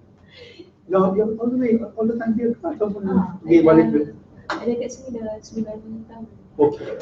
Jadi begitu dia sekarang dekat exam department. Okay. Sekarang ada exam. Tapi I handle ministry matters. So hari tu I attended this briefing by Prime Ministry, my quest kan. And then the shop Rating lah. This what I tell you about because we are from industry and then we have many programs daripada certificate sampai doctorate atau business cluster, that is our strength lah. So we need to appoint one industrial advisor to advise us on what is the demand of the industry of our program, so that our program is still relevant or not. So I can help you, no problem, nothing, no charge, nothing. Kalau you nak professional, ada macam datuk, ada YST, ada semua ada juga, tapi maybe they will ask for professional fees lah. So I just tell you lah. So just any market information cukup kan? Your credential is really good enough. Because Bila you tengok? I can simpan semua data. Isn't you from Penang? Last time you're from Penang. Tak. Saya belajar dekat USM. You got married with here. Okay, so long already. Yeah. So the teacher asked me to explain this, but tomorrow he'll be here in the afternoon. So maybe he wants to talk to you about this now. My guess the rating, just the market relevance is not. But we need to have an appointment letter to be issued and then to be signed by you. So formally, we appoint you, looking for the issue. I think I already signed one for you. Like, but you know what the evaluated mentioned first. Once we define you as our industrial advisor for my class purpose, we cannot define you under lecturer. So I can't put your name under lecturer. It has to be under industrial advisor. Because we feel that with your background, it's suitable for the industry. Tapi I'm not education specialist. I'm more of an industrial advisor. It has to be someone from the industry who's very experienced and then what is the demand that you want. So everyone I can. You want my other CV for non-education provider? I have also. I can give you. Yeah. No problem. So I think next week I will inform Mr. Shah to maybe to the contract. But monetary wise, we discuss with the I don't know. That's why I asked you. Kalau you nak macam professional, I think you can ask lecturer, right? Like vice chancellor, dean, semua ada. Tapi I don't know whether you wanted that ke ataupun. Yeah. So maybe the Prabakaran cakap, Joy kalau dia nak, I don't. Dia pergi satu soal ask for big money, flight ticket. So kita orang banyak. Bila I mention kat dia terus mention apa ini. Oh, that's why pagi ni I nampak. Then I WhatsApp the teacher. Should I ask you first? It's okay. No money. But tomorrow we talk to you, right? Isn't are you doing something for Ministry of West of Scotland? I say West of Scotland underpays. You're not underpays. No. It's okay. Okay, thanks a lot. Thank you. How many of them are here still? Okay. Still out, is it? You present to a lady from the gents. You just change his sex.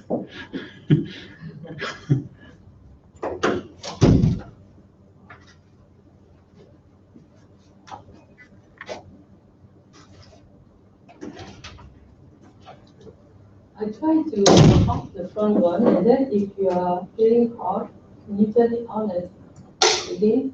Thank you. Okay.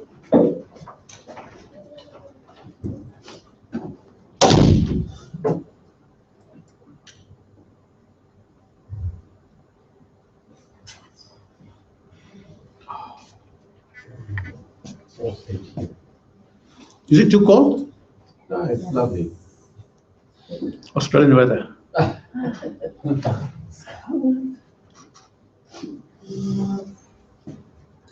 Listen, I think they forgot to mark your attendance here.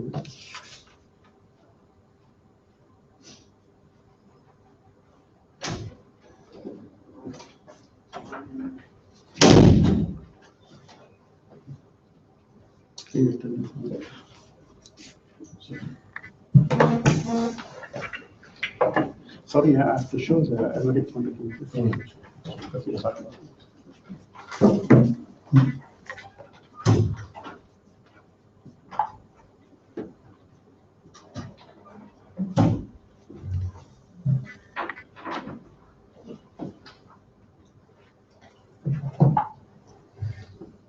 2 more students, you see.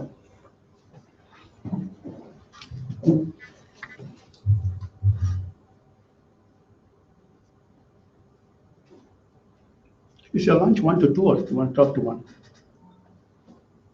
1 to 2. 1 to 2, okay. You all don't believe in early lunch. You get more choices and you go at that. Now, a couple of students were very worried, newcomers. They were saying that, will you cover the assignment? Will you cover the exam? I said, of course, I'm going to cover the exam and assignment. In fact, what I'm going to give you information is the slides that you see, you will get ideas. Of course, I can't give you the answers straight away, but you are going to get everything. All these are answers there. Everything is answers there, actually. And even the videos that I'm going to show you, it's going to have some answers about Uniqlo in India, how they did it in Uniqlo in China. And those things, you could just look at the common factor. There are 2 girls.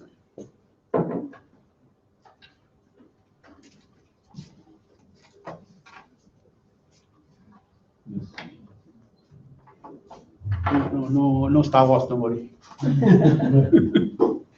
I was thinking, should I get a Star Wars copy and show you all? It's very entertaining. That is really a marketing strategy. Every television station is telling about how good the movie is and all that. Something is being done artificially to show the popularity. But only 3 days showing their profit, 120 million. Yesterday also, even pre-selling was higher. 120 million US dollars. Come sir, we're starting now. Thank you. What movie? And they're not reviewing anything. Yeah. Go in. But I think it's a marketing strategy. Good. Okay. Now, I would like to go into Uniqlo, but before that, just to take your mind away, I'm going to show a video which I've shown in other classes, where one student would have seen it. How another industry, this is the airline industry operating in Dubai, okay, has managed to turn around its international business operation, in the sense that Dubai, as you know, last time, when I was young, Dubai was actually a plain place for fueling only. That means when you want to travel from Singapore to Europe, the plane will leave around 6 or 7 from Singapore. It gets into Dubai at 2 o'clock in the morning, just for refueling. That's all, and then continue to Europe, because at that time the flights like Airbuses couldn't take long distance, long haul. So Dubai was well known for a fueling station. That's it. But as Airbus and Boeing decided to fly longer hours, like 12,000 miles or 18,000 kilometers or 17,000 kilometers, planes could go from Singapore to Europe without the necessity of stopping at Dubai for refueling. Now, is Dubai relevant? No longer. It's not relevant. I'm sorry, you would have seen the video, so I'm sorry. Next time, just show you again. You would have seen last time already. So, is Dubai relevant? Now, Dubai decided that it still is relevant if it's able to provide speed and technology in some of the airline businesses. And one video that I'm going to show you is a very simple video where they decided that planes still need to stop at Dubai because you need to change food and fuel.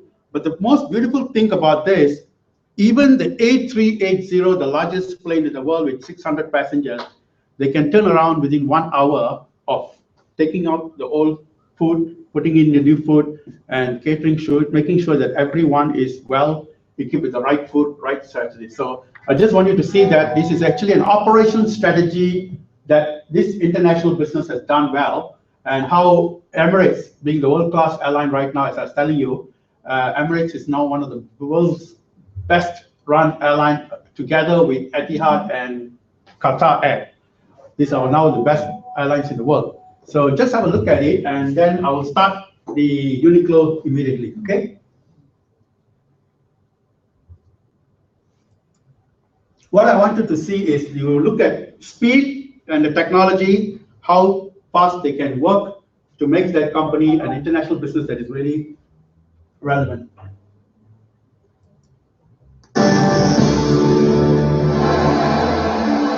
Every year, 2 billion people take to the skies. That's more than the combined population of China, the USA, and Russia. And they all have one thing in common. They're hungry and they need feeding. So how do they do it? 5 a.m. Dubai Airport. The overnight from London Heathrow has just finished unloading its passengers. In less than an hour, this plane has to be clean, fully stocked, and ready to fly. It's time to go to work. This is the A380 Super Jumbo, the largest airliner in the world today. It can carry 644 passengers. But this big bird causes some big problems for the ground crew. The catering door is over 8 meters up, so custom-built high-loader trucks have been designed with hydraulic pumps hidden in the chassis, capable of lifting the entire rear section the height of an airliner in just 12 seconds. Before they can start stocking up for the next flight, there's a mountain of washing up and waste to deal with. Enough to fill 2 of the 20-ton high-loader trucks. Within minutes, the truck's payload of aluminium catering carts is being unloaded at the largest airline kitchen in the world. The 21,000 square meter Emirates Flight Catering Facility. Over 150 flights unload 5,500 carts here every day. That means over 30 million trays full of washing up rolling through these doors every year. This kitchen is cleaning up the leftovers of a small city every 24 hours. First, the fully laden carts are stowed in stainless steel racks to begin their journey on an electrically powered monorail system. Half railway, half high-tech fairground ride, the monorail stretches for 2.55 kilometers across 3 floors, the largest of which is the size of 50 basketball courts. This vast, sophisticated network has to operate like clockwork to get the thousands of carts emptied, cleaned, and ready in just 25 minutes. Every movement of every hangar is tracked and controlled from a central computerized monitoring room. From this nerve center, the carts can be directed, just like trains on a railroad, to different destinations for storage, repair, or reuse. All at the press of a button.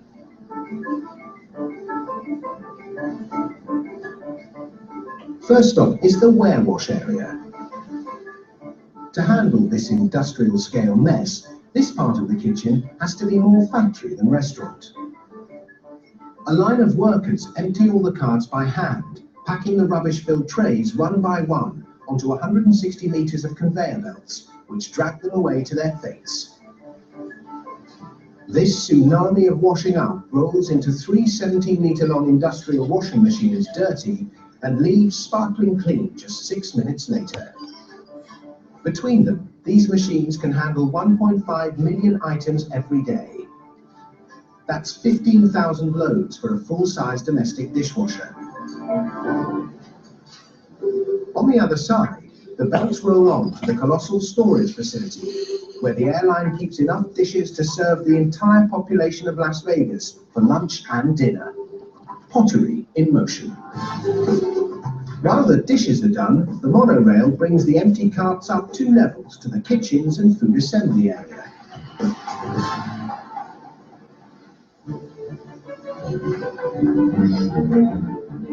At 6 a.m., a hot, spicy curry might be hard to take, but in a facility that caters to flights across every time zone, breakfast, lunch and dinner are all served round the clock.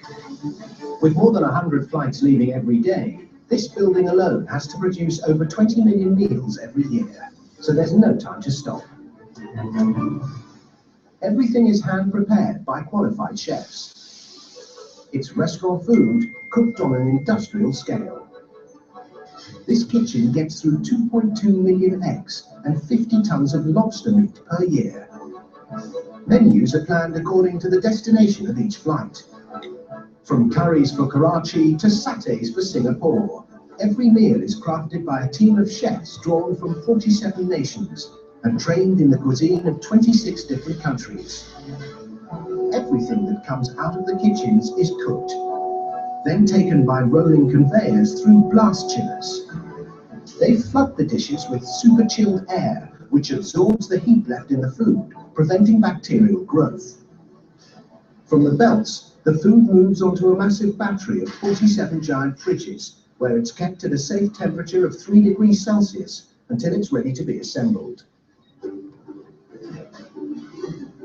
Of course, a meal isn't proper airline food until it's on a plastic tray with a bread roll, cheese and crackers. The third floor of this vast building is where the magic happens. In an assembly area the size of 2 football pitches, 145 women work in lines putting the meals together. If these ladies so much as stop for a moment, some unlucky passenger is going to miss out on butter or jam.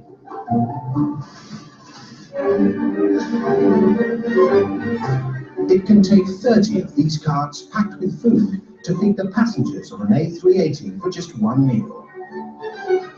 An hour after landing, flight EK201 is being loaded, ready for takeoff to New York. These super long-range aircraft can fly for up to 18 hours without refueling. That means a load of 122 carts for a single flight.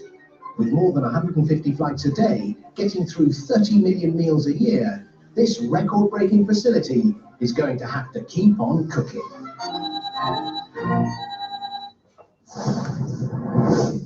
Okay, the main purpose of showing that video was it's an international company, Emirates.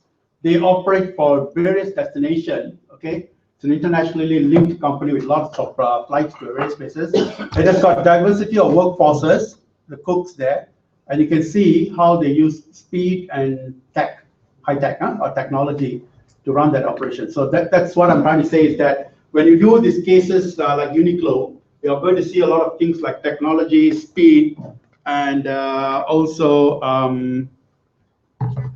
diversity of workers, because you find that workers are coming from different kind of background. When I say diversity, it's not only racial or religious. When I talk about various kind of people who are short and different levels of education and different motivation factors, different kind of compensations that they require. That is what I mean by diversity of workforces. So you will see that kind of things when it comes to HR matter with the Tiger Leaping guest house later. You will see technology and speed, especially in Uniqlo. I'm trying to relate to the company when you show the video. Just now when we talked about Uniqlo itself, one of our colleagues here was telling me, and I appreciate that you can consider to contribute. When you have a chance to contribute, try to contribute. Just a minute. Okay. What is important? Okay, sorry. He says when it comes to, when you see this slides, you might see some sentences which are relevant. Just jot it down and take it for the case. Take out that case and just jot it down. It might come relevant when you start writing it. So one of the things about Uniqlo itself, and I discussed this case, let me just go through this case before lunch a bit. And Uniqlo was the first Asian retailer who's trying to successfully challenge the top three.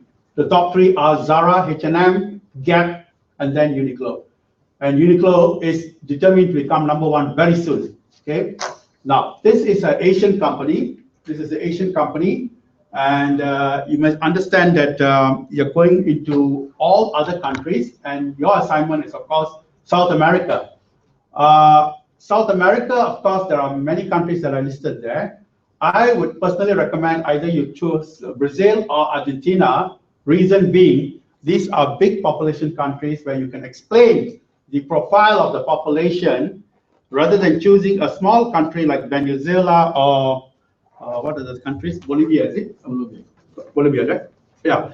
It is not to say you don't want, I don't want you to choose, but choose a country where you can dig out some information about the population structure, and you can see that there are various kinds of population. How are you going to have a retail strategy that is going to help you to break into that market? So my personal belief is that Argentina or Brazil is the best to show the various income levels of people, okay, rather than choosing a country which is a little small.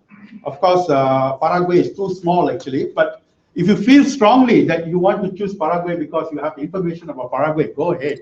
How about, can we choose like those Yangon, Ho Chi Minh, or all these Basically- Phnom Penh? Yeah, I mean, out of these countries. You want to choose something else? I mean, I look at it, Phnom Penh is Cambodia is a country which is open recently, and since we are working on these things, why not Okay. study the case together? You want to, your suggestion, is it this a suggestion from you that you want to include it to another country? I intend to do it Cambodia. In fact, I don't know whether you allow for it. Personally, I have no objection, as long as you got, anybody else want to change country? You want to change country? I don't mind. Just justify it.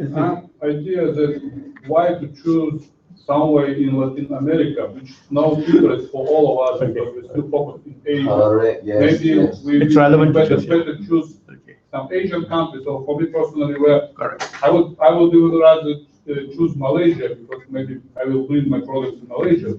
Yeah. Okay, I think I can let that leeway, no problem. Since I'm going to market, I'll allow it. So it could be any countries that we. Many countries, okay. Okay. I was sorry. The reason why I followed this was because this was not given by the university, so I followed that. But I can understand, because last week I was in Myanmar teaching this another course, and the assignment came up with proton and purdua, and Myanmar students could never know what is proton. They never doesn't know. So yeah, proton and Air-Asia maybe they could know something, but proton there was no way they could know it. So, and power badminton shoes, you know, power badminton shoes. So we had to change on the spot. We said, okay, change it to Myanmar companies, and then they were happy. They could do it. They said, now we know how to search for it. Otherwise, it's not fair. So, okay, you want to have it any country which is relevant to you, okay? Okay. Since I'm doing the marketing, I think I can do a lot. No problem. Okay. So that's okay. Negotiable. Okay, but I'm sorry, but this one I gave it to you was from Brazil. Okay, that's not right. You need to see that. So look at the country where it is breaking into. Later you will see India. I'll show it to you about India also. So now, two things about Uniqlo. Frank, just now somebody says that he looked at Uniqlo, and one of the students contributed saying that Uniqlo's strong point is the technology behind the clothes. Okay, well known, I know, because you see the brand carries some good brand which is called Heat Tech, which means it can keep your body warm at any temperature by a special material. There are other materials like autism. You can see later all this, autism, also technology based. Okay, now technology based is good, but choose a country and look at their climate too. Okay, look at the climate too. Is it relevant? I mean, if it's a cooling fabric, definitely countries which are having warm weather would be good. But probably Brazil was quite a good country for those kind of technology. So when you look at the things, when you see their brands, they have a lot of things like Heat Tech, altruism, and all these things. So this okay. Secondly, you have to look at when you compare with the others, because you have to analyze. When you make an entry strategy, you look at the competition. Who are the competitions? Basically, Zara and H&M. Zara is a world-class different. They go on speed. In one of my other classes, I was telling them that it used to be 4 seasons a year: spring, summer, winter, fall, winter. Then they changed it to 6 seasons a year. Zara changed it to 52 weeks a year, which means 52 seasons. That means every week I come with a new fashion, I come with a new design, and I'll sell it. There's no discount at Zara, it seems. Okay? And the greatest trend is they're not going to go for 52, they're going to have 108. That means every 1 week, 2 collections, 2 designs, two range of designs, not 2 designs, 2 ranges of designs. So what they're going to give you is choices and choices and choices. Why I'm giving this information is, can Uniqlo challenge those if there's others in the market like Zara and H&M who are, okay? Of course, just now a friend was telling me that their technology is better because the fabric has got some functional usage. The fabric has got technology behind it. Zara has so far no technology on the fabric because they go by fashion, only by fashion and color and fashion. They are fashion driven. Uniqlo is technology driven. I mean, if you look at it, you can see these things. And I'm not saying that Zara is not technological driven, but they are technology driven in their marketing, in their designing, in their skills, because they are able to come with 2 sets of collection every week. Okay, you look at the collection, the things, and you look at H&M. H&M, maybe, I'm not saying I have not done a real research, but costing-wise, H&M could be an advantage because H&M does production in weird countries like Ethiopia, Nepal, any country in the world. They want to be the first there, just because of the name. Bangladesh, of course, everybody's there. But you know, they are big in Ethiopia, very big, and they are trying to do, anything new, new country comes, like for example, Lesotho in South Africa, they will be there. And if Timor-Leste, if it's part of ASEAN next time, they'll be there.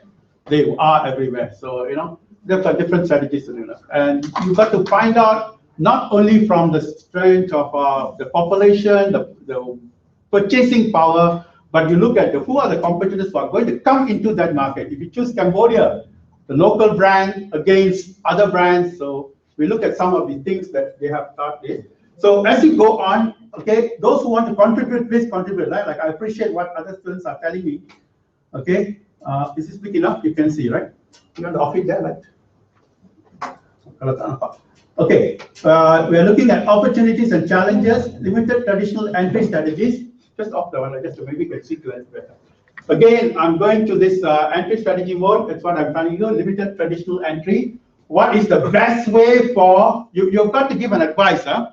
Should they open up their own store in Cambodia? Should they open up their own store in Timor-Leste? Should they open up their own store in Venezuela? Or is it better to go for a partnership? Or is it better to go under franchising? Let them handle everything, just get the money. Or should they go into a technology agreement? Just tell them this is how we can do, this is what you should do. We sell the technology. We patent out the intellectual property rights. We patent out the branding. See, there are so many ways you can give your suggestion that for Cambodia, I feel this is best. For Timor-Leste, if you choose, I feel that it's best that the local people take over. I just give it to us franchising. So these are the few points, and then you see successful, innovative market strategy. Let's see what they did in China and build up your range of answers. Is it okay? Clear?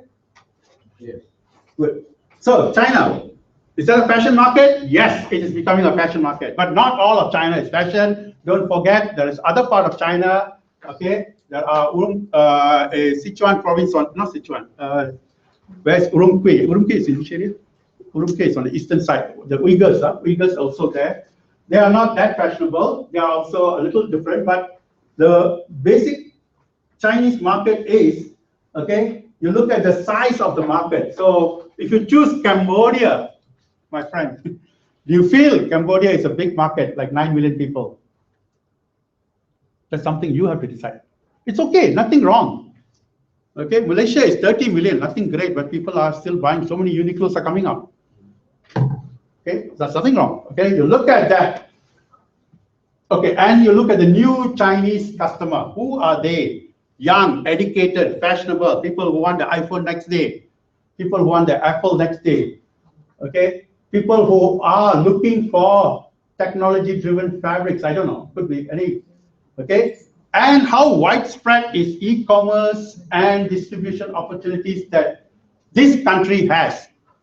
Whether you choose Timor-Leste or Venezuela or Russia, what other country, how far is this, and what are the retail opportunities? Just now my friend was telling me, another colleague was telling me that Malaysia has a bar now for what is the bar for? Sorry? Hypermarkets. They're not going to give any more hypermarkets. Hypermarket license. Okay. Malaysia had a bar that if it's not more than 1 million, they're not going to population. They're not going to allow you to open up a shop because it is affecting the local small players. So each country has got something of a difference. Okay. I just share with you another experience. Vietnam. Okay. Education market in Vietnam was so big, so successful. Every college from every overseas country started up a university, started up a college. Okay, and what happened? People were happy. You're getting foreign education. Colleges were happy, they can come there. Who was not happy? The government's universities were not happy because everyone was going to the private universities privately. Local universities could not survive. They brought up to the government. The government says, okay, we are going to limit the number of foreign universities. So Singaporean colleges now had to pull back. They had to pull back, no other choice. They had to pull back. Things like that can come up. So another new regulation change, another new retailing strategy change can come up in Cambodia, can come up in Timor-Leste, can come up in Africa, can come up in Venezuela. Be aware of those things. You choose the country, make sure you know about the retail. Why we are trying to teach you this is, you have to do this, not only for fashion, even you want to sell rubber, even you want to sell proton cars, or you want to sell any products, okay? You still need to know about the market size. You need to know the customers in that market. How are they, okay? How big is the distribution? What are the actual opportunities for retailers? Some countries are, for example, India was until recently against foreign retailers. They'll only ask you to work with the local guys. Okay, they'll ask you to work. Now, slowly they're starting to open up. Tesco is started in India.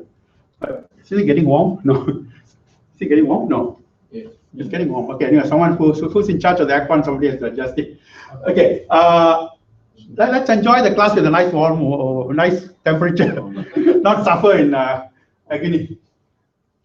Sooner or later, I have to take off my ties and okay. So look at this way. When you choose a country, make sure you got enough things to write. But make it, if you have a personal interest to write in a certain country, if you are interested next time to move into Laos, choose, okay? So this study was done that way, and they wanted to see how the apparel market is growing rapidly in China. So if you have a good, to get that extra mark, if you can come up with studies done by, there are so many studies online, Euromonitor, Frost & Sullivan. These are all companies that have got tons of information on market trends, market size, market opportunities. If you look at their websites, they'll give you country. Even the website CIA, the American CIA, will give you the whole country's age profile, income profile, and some universities will ask students to use the CIA website because it gives you a very good, the Americans have analyzed the country very well. Americans have done it, so use that figure. That's what I said, grab that figure, it's out there. Somebody has got that figure, you got to see this, and this person has said that Chinese apparel market will be going higher and higher. Look at the size of the growth in 2016. So if you can come up with this figure, this is where you're going to get your extra marks that you have actually done an environmental scanning. You have actually done real due diligence in what is the expected growth in future in choosing a market for Uniqlo to expand. Okay. If I'm going too fast, please tell me. Okay. A further analysis. Again, this is just an example. If you can come up with something different, it's okay. I'm not going to fail you because you answered differently. As long as you tell me what was the data used for. Millennials, you know exactly who they are. They are from the 2000 born generation, okay? Past 2000 generation. These are called the Y generation, X generation, Y generation, millennials. And already right now we have the Z generation, Generation Z. Are you all aware of this? These are the Z generations are your younger brothers and your daughters or sons, including my sons, who are lazy, who like to sit on the couch with a WhatsApp, with internet connection, and that's where they want to be. They have very short span of attention. They don't like to work long hours. So we have to cater for that market because that's how people are going to work in future. Short hours, all connected. They don't like to see files. Okay, they don't like to use paperwork. This is called the Z generation. Or sorry, I'm not calling Z here. Foreigners call it Z. Okay, Z generation. Or in Malaysia we call it Z actually, but it's Z generation. This is a new generation. We have not done much analysis of that, but we call them the lazy generation because of their way. But it's not they are lazy; it's their way of attention. Okay. Malaysia is too good in its job opportunity because of 3% unemployment. Somebody was telling me, a manager was telling me, he interviewed a production staff. After the interview, he took him, the first question the staff asked was not salary. He said, can you show me where I'm sitting for my work? The manager brought him to the production site, gave him a table. He said, this is your table, this is your aircon. He said, thank you very much, I'm not interested in the job. He walked out. Very different. I mean, I don't blame him. I mean, you are getting upset for what? It's his way. Because he knows that it's going to be paperwork and sitting down there. He's going to see the machines more. That generation is different. So it's the same thing. Okay, how are they going to be different? This is the rise of the millennial generation. If you can look at the age group of your market that you are going to work with, then you can advise Uniqlo how to position. Okay.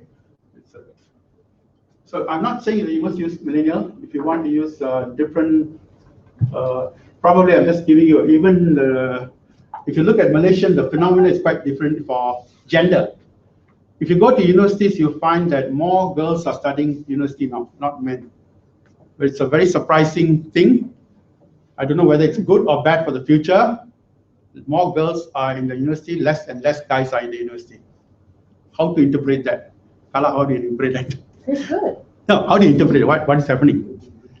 Why the guys are shying away from university? Lazy, man. I don't know. Maybe they feel because it's lazy. Not interested in studying. They want to make money, quick bucks fast, so open up your own businesses, I guess, instead of studying. No, you're right. I mean, there could be so many reasons. Huh? So many reasons. Okay, why is the reason? Many females study university. That's a good one. You see, there are too much females now. Okay. Anyway, you have the reasons for it. Okay. Okay. Uniqlo. Is it the upper class or the middle class or the younger girls or the younger boys? You decide. Okay. Middle class. Who is Uniqlo's customers are going to be? Who are the customers of Uniqlo? Are they all the affluent ones? Uniqlo shirt is expensive or still cheap? Quite cheap, huh? Yeah. Medium. Medium. Uniqlo is quite medium price. Okay. I think this is more towards medium and cheap. Medium and cheap. I think H&M is almost the same like H&M. Almost the same, but the design, I think H&M is slightly better. Of course, the best design is Zara. Every, as you say, 7 days, 12 days is very new. And they're not competing against, I mean, their shirts, their blouse, not competing against the blouse, competing against the shoes, competing against the pants. It's totally different. You just imagine they are competing with the shoes. Yeah, it's a blouse of a woman, of girls. It's totally different design. That's Zara. I see. I think one of the things that Uniqlo goes for is also a very diverse market. They cater for different age groups. Children. Versus in your H&M. Yeah. I mean, Uniqlo caters for the teens as well. H&M you see more for working adults versus your teens. So you see a lot of that as well in Uniqlo. So that market distinction is also it varies. So when you select a country from entry, would you select a country which is having too much middle class, upper class, or children's? You know what I mean? Is it better? One of the reasons that I select Cambodia, you see, to us, maybe this brand is considered medium low brands. For them, to Cambodia, this can be the medium high brands. So for those local people, then I think it's considered one of the local branded. Yeah. Good. I would say I would put up an input. If you want to search for a market, a country, or design, this is Uniqlo's design. I think one of the most important factors are those whether they are wild type of looks. Those wild earrings in fashion, I think you will understand. That's wild, W-O-Y? W-I-L-D. Oh, okay. Those are wild fashions. Receiver means they are willing to try new designs. For example, men's wear blue, white, or black. But if I wear white on the right side, black on red on the left side, this is a wild colors, wild design. Is the generations accepting this? Right. For example, in Kuala Lumpur, in Malaysia, Kuala Lumpur is accepting all these wild new designs, but not in Bani. So Malaysia is separate per se. They are taking this wild design. I can wear red pants as a man, white shirts, and green shoes. So what Sultan of Johor is doing, Selangor is doing. But it's a fashion mecca. So if we want to go into a country, I think this the acceptance of willing to try new designs is very important. So you have to choose a country where you feel the people are very challenging and they are very appreciative of you. you. Don't appreciate, then it's very difficult. How do you find out a country is whether the people are appreciative? You have to study their design. What type of designer that they're accepting? What are the designs? I think my personal view, if any country can really, if Zara can hit certain countries, I think Zara is a very good benchmark. And I did so. I use Zara a lot for benchmarking. And it works. It works. One thing good about Zara, they send their fashion hunters to colleges in USA.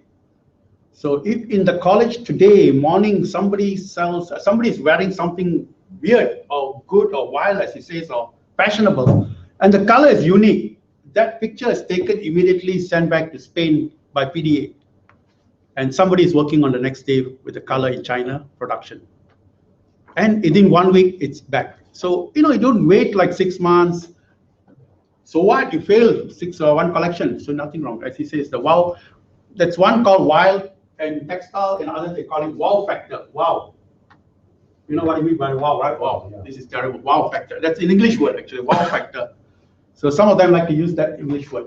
But it's not easy. How do you go and calculate people's perception? How do you think about people's expectation? I'll give you an example.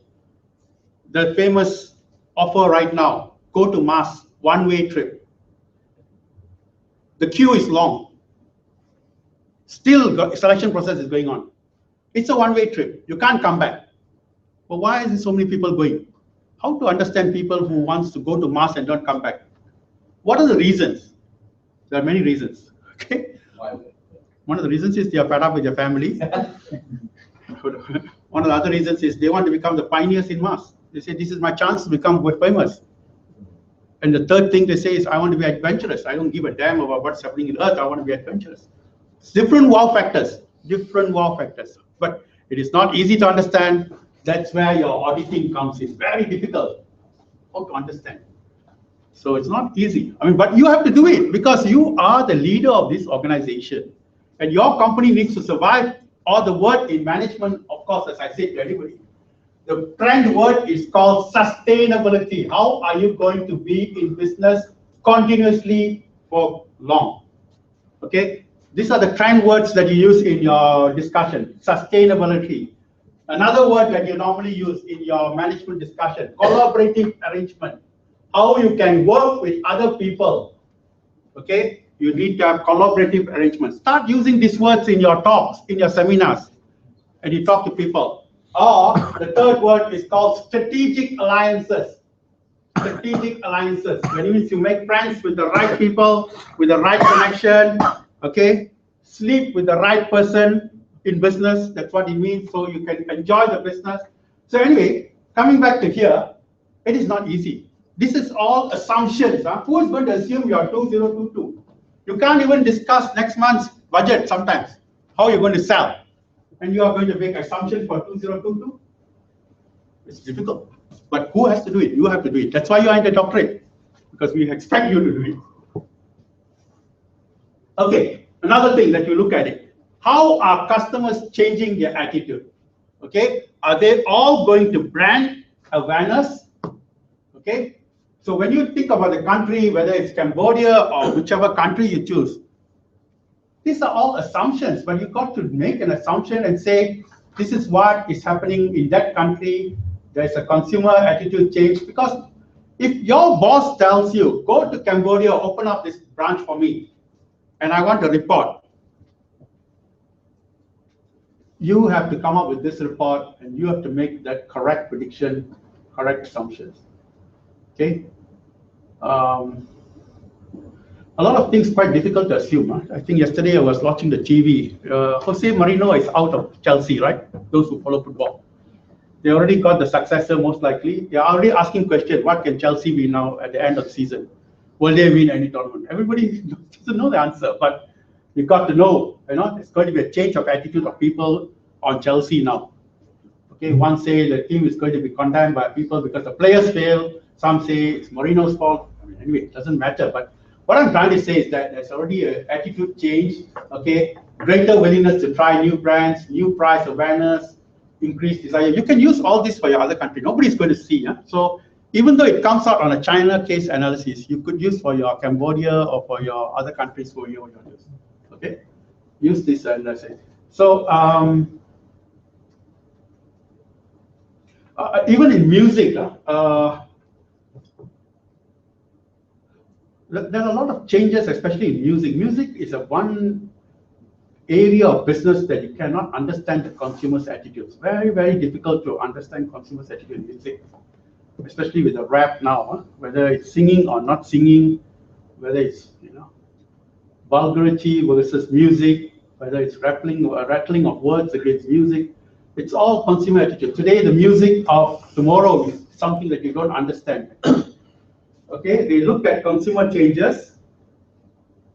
They look at also e-commerce. Now, if more and more businesses are going to go e-commerce, like what is happening in Malaysia, okay, do you think Uniqlo stores are going to be popular? Or should Uniqlo go online? Zara has moved online. Zara has started moving online. H&M, I'm not sure, but I'm sure, but should there be a force to contend with if the business is changing to e-commerce? And do you think Uniqlo is well known for its beautiful store, big store, layouts, okay?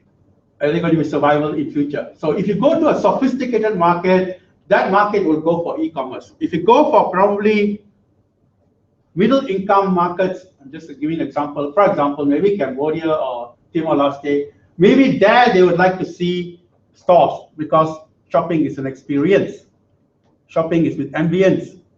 They want to enjoy, okay? But not the younger girls who are in USA or in Singapore or maybe in KL. Even in KL, Kuala Lumpur also, it's online now.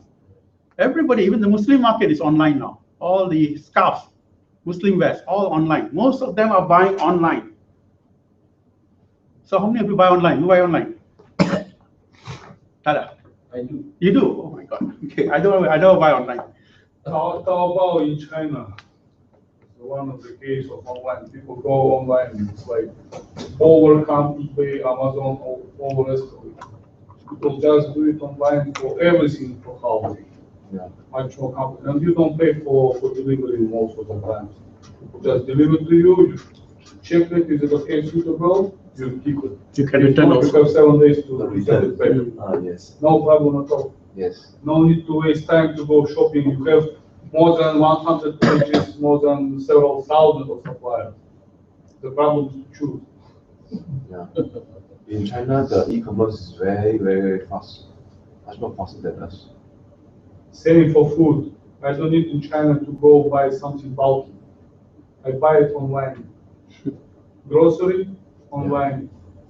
Just need to be careful with the supplier. Yeah. But then you have this trust of the other peers. Yeah. They say, oh, it's good. Then everybody crowd saying there is like 1,000 people say it's good, then you choose them. So will the stores die out in future? Stores? Yes. They will die. Big boxes like they call in USA, they are already losing market. In 2018, the plan is 50% of the market will be online, at least in China, and all the big stores now single digit growth in China. Right. All But they have few people. local Chinese shops losing. They all are below zero. No growth, no income. And postal will be a good business. Postal will be a good business. Postal, no, actually, like Walmart is already thinking of drone delivery. Yes, drone delivery, drone postal, drone is good business. Only old generation still going shopping. Young generation, why waste time? I don't have time. I have my iPad, I have my phone, everything is there. and during my 1 hour, 2 hours when I'm going from the suburbs to the downtown to work, I'm doing my shopping. And in the morning I'm going to the office, I'm doing shopping, evening it's already delivered. Or next day morning it's delivered to my house. That's why Jack Ma, I think Jack Ma is moving a right decision. He's going to set up one of the biggest logistic companies in China. Because from the internet, so-called internet e-commerce, all these things, he need to deliver a lot of things immediately and then as soon as possible. So that's why he opened these logistic companies. He sell it in the internet, then he himself deliver it. Make money outside. One go, he all support all the monies. So I think he made a right move. I look at it. So for our Malaysia, also I look at it, logistic and the transportations let's say anyone got the funds, all these things, got experience, this is the best business for the futures. Malaysia, as far as foreigner I see after 10 years in China, the biggest problem is all kind of courier delivery. It's a headache. To find courier delivery in KK, I need to call them by phone and ask to come, and they say, oh, no, you come to our office. For me, it's like something like not scale, it sounds crazy. In China, within 1 hour, you have the cup to deliver. Yeah. Within 1 hour. And all the e-commerce, you can immediately type now, 12 o'clock midnight, type now, are you there? Yes, I'm here. Then you can buy the things immediately. Another question, we had a discussion in December with eBay, head of eBay in China, and she said that they are not so popular in China, but what they're doing, they are now communicating with Chinese suppliers who want to go overseas in USA, and they predict to them their demand in USA, for example, their demand will be such and such quantities, and they said you should fill our warehouses in, for example, in Shanghai with your stuff, with your goods.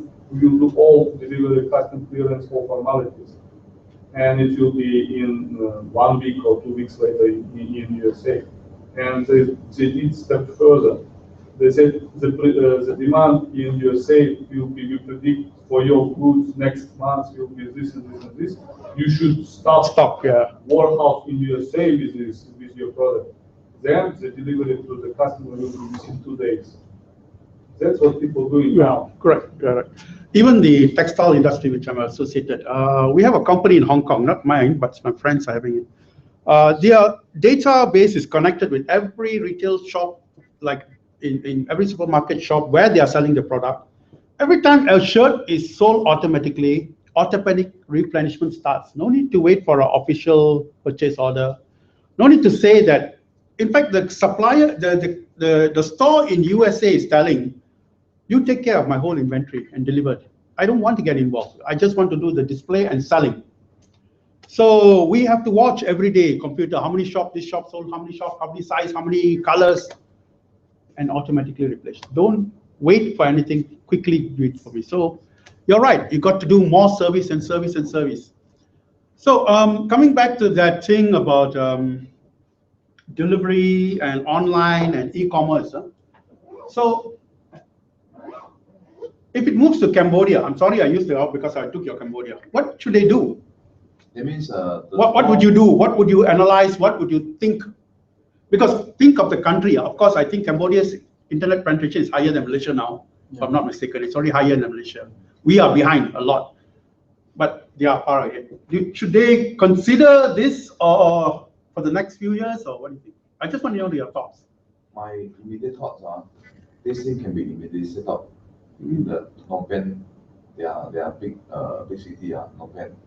Because I look at it, unexpected is that their Lexus LX 570, all these things, we only see in KL, but then also very minimum, but then all these big car is already there.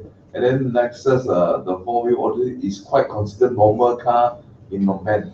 I find this fun, this category of the people, they want to buy these branded unicorn median as a normal way, it's quite easy. And then unicorn actually they can cover from the kid until the adults. So the coverage is very big. Okay. Yeah, and then those lower income ones, they may actually trying to aim for these slightly higher brands to buy as a present for the girlfriend, mother, all these things. So there is a bundle of people going to move forward that things. Okay.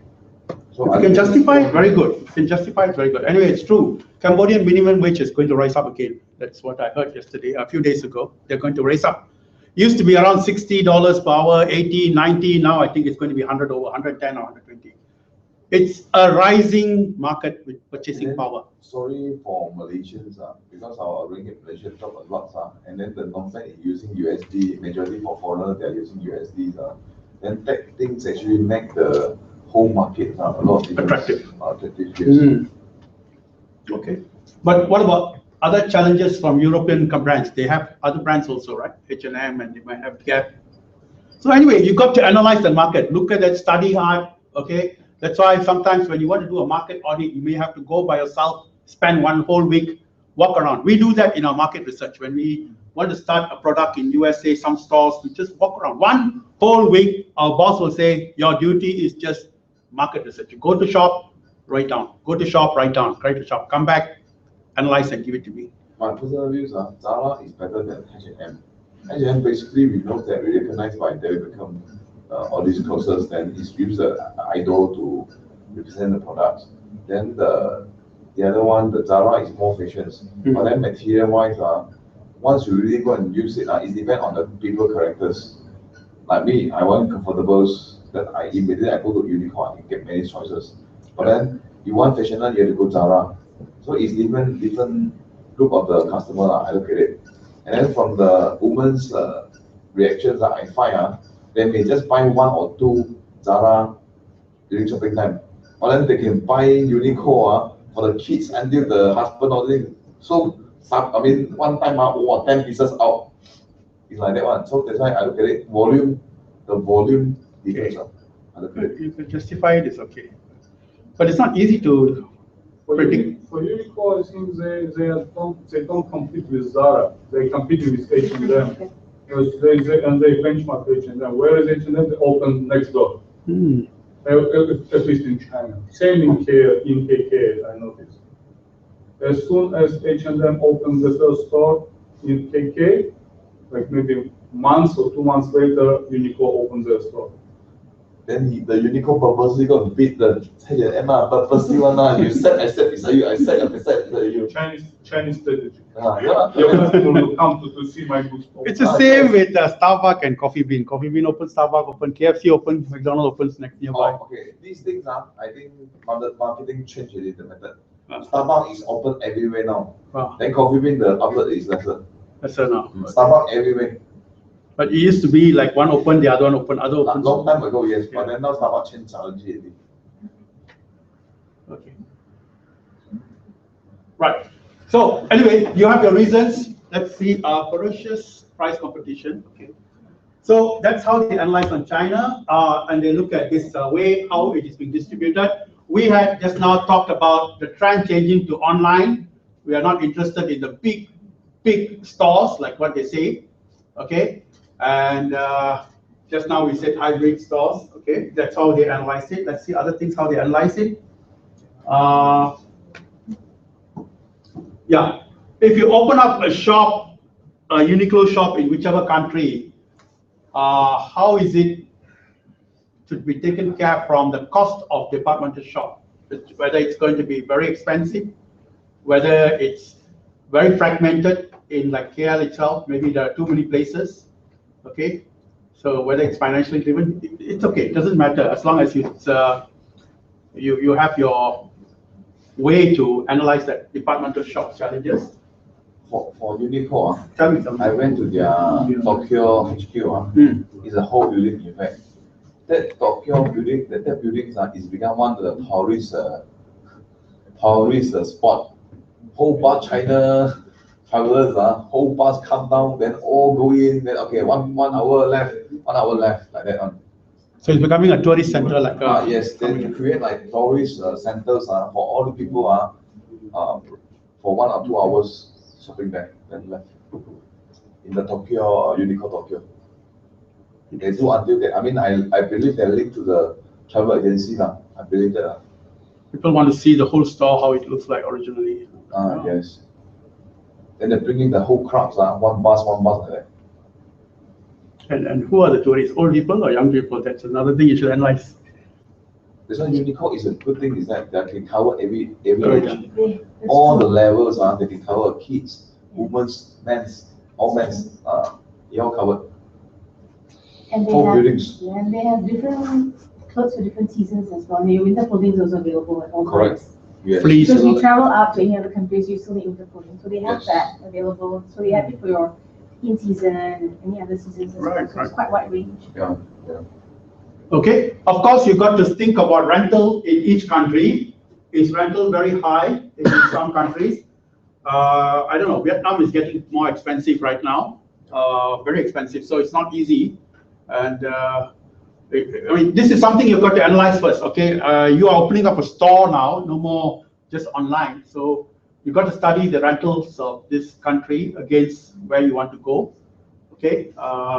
Here they did it by city also. So probably if you've chosen Cambodia, you might think about a few cities from Phnom Penh to Siem Reap or some other cities. You might have to do that. Otherwise, you won't know the cost. You might just use, probably for the immediate expansion, you might just use the city capital. But other than that, you may have to do a little bit soul searching.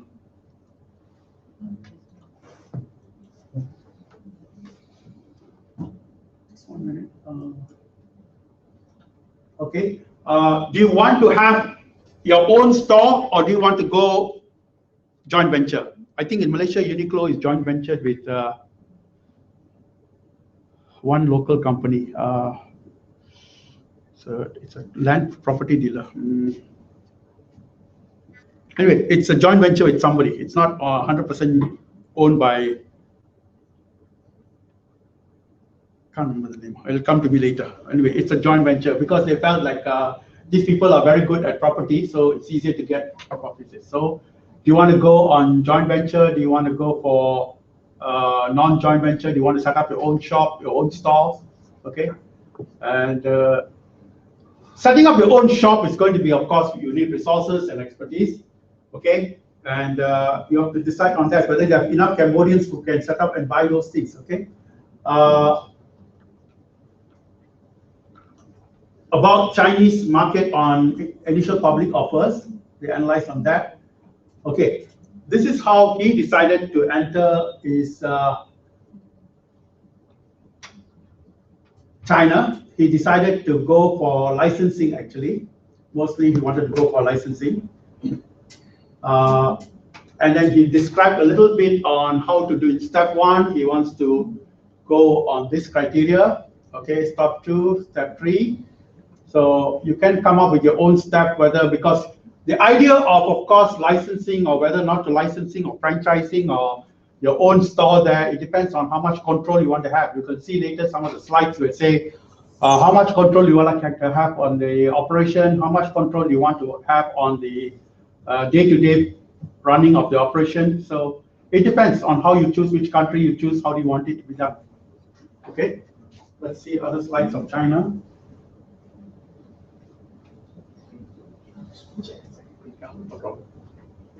Okay, here win-win benefit for licensing arrangement joint venture. Attracts the best Chinese companies, aligns the interests of US prime Chinese partner, time to evaluate Chinese partner, flexible exit strategy. Okay, you should also, don't forget, have an exit strategy. If things go wrong, how are you going to get rid of that business? How are you going to come out of it?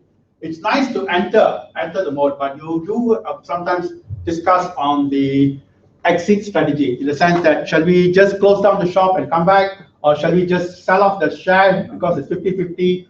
Okay, you do discuss that also. If you want to talk about Uniqlo, if Uniqlo fails, then what is the exit strategy? Exit strategy means if business fail, or even if it doesn't fail, if it's too successful, you just want to make more money, you can sell it off to somebody and make a profit out of it. It's okay.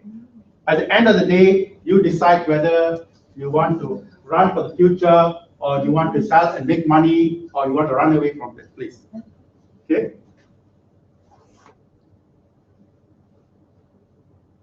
Okay, here they give you the examples. Let's see. Okay, Coming to the almost last strategy. What is your China strategy for Uniqlo? Is develop the right entry strategy, find the best partners in China and motivate them.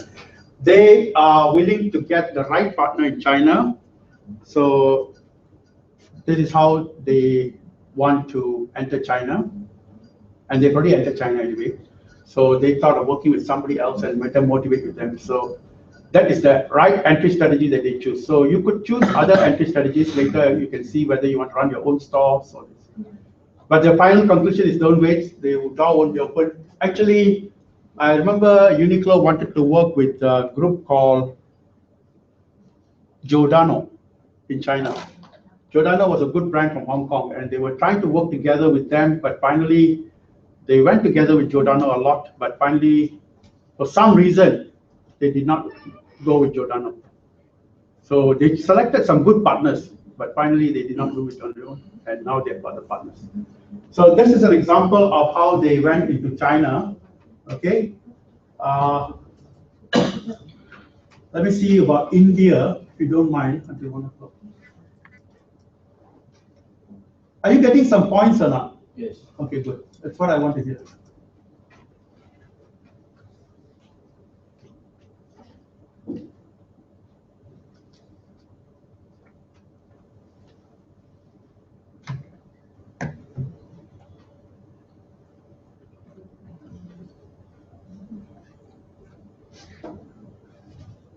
Anyway, this is Uniqlo's symbol.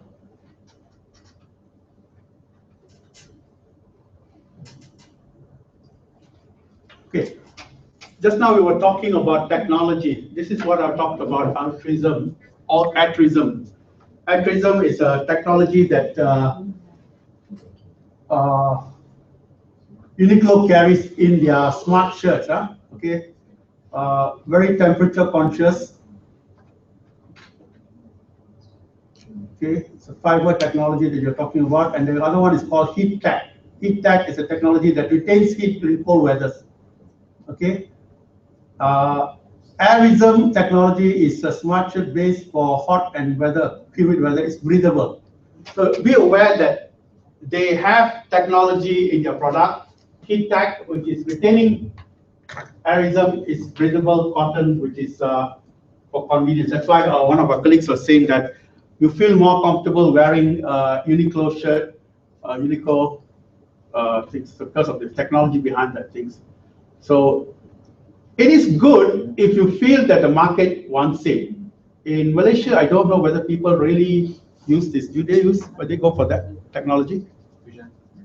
Uniqlo's fabric. Do they go for the technology or still fashion and price? My personal view, look at it. Maybe you got 2 is a branded one. Then the other 5 is a comfortable one. Okay. Okay. Okay, that's good. Okay, then okay, here you analyze it. If you want all these charts, I can send it to you or post it in your website for you. Yeah? I'll ask Megan, or when I upload it myself, also I can ask Megan to do it after this. So you can see how they have done it. This is a guy for this Indian market, actually. He's trying to analyze it, how the macro factors, the micro factors, the firm factors, the industry. I think you know this name, Porter is there, a bit of competition and all that. Okay, and there's a lot of slides there, about 64 slides there. So I won't run through every slide, but let me just go through.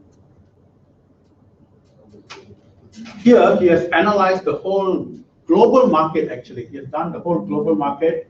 He has analyzed Australia, Asia Pacific, area by area. And from that, he now chooses India as one of the areas that he says. So he has done his due diligence that this is a growing market, and it's like 1.3 billion. Actually, it's 1.3 trillion. 1.3 trillion. And per capita, look at him. He has analyzed the whole capita of FLIC, okay, in color by color. And even though these countries, okay, are less than $100 per capita, this is where the market is. Okay, that's where the market is. Of course, America is more than 500, and the biggest is Russia here, which is more than below 500. But look at the areas below 500 hectares. He has analyzed it in a worldwide scale using the reference from Passport 2012, the guys.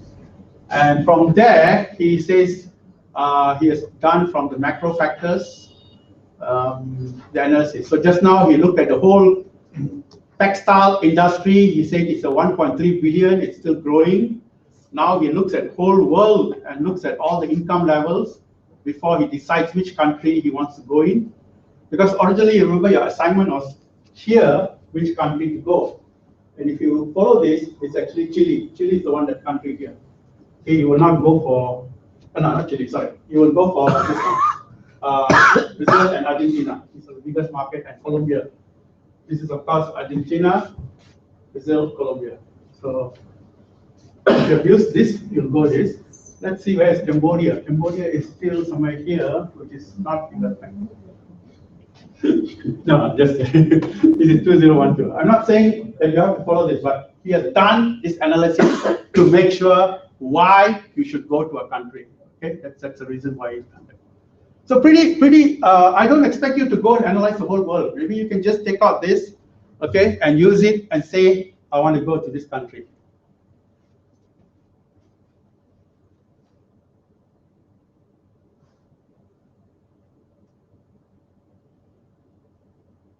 Okay, he feels also he has done the analysis of GDP, okay, from the next, that time he did it was 2009 to 2010.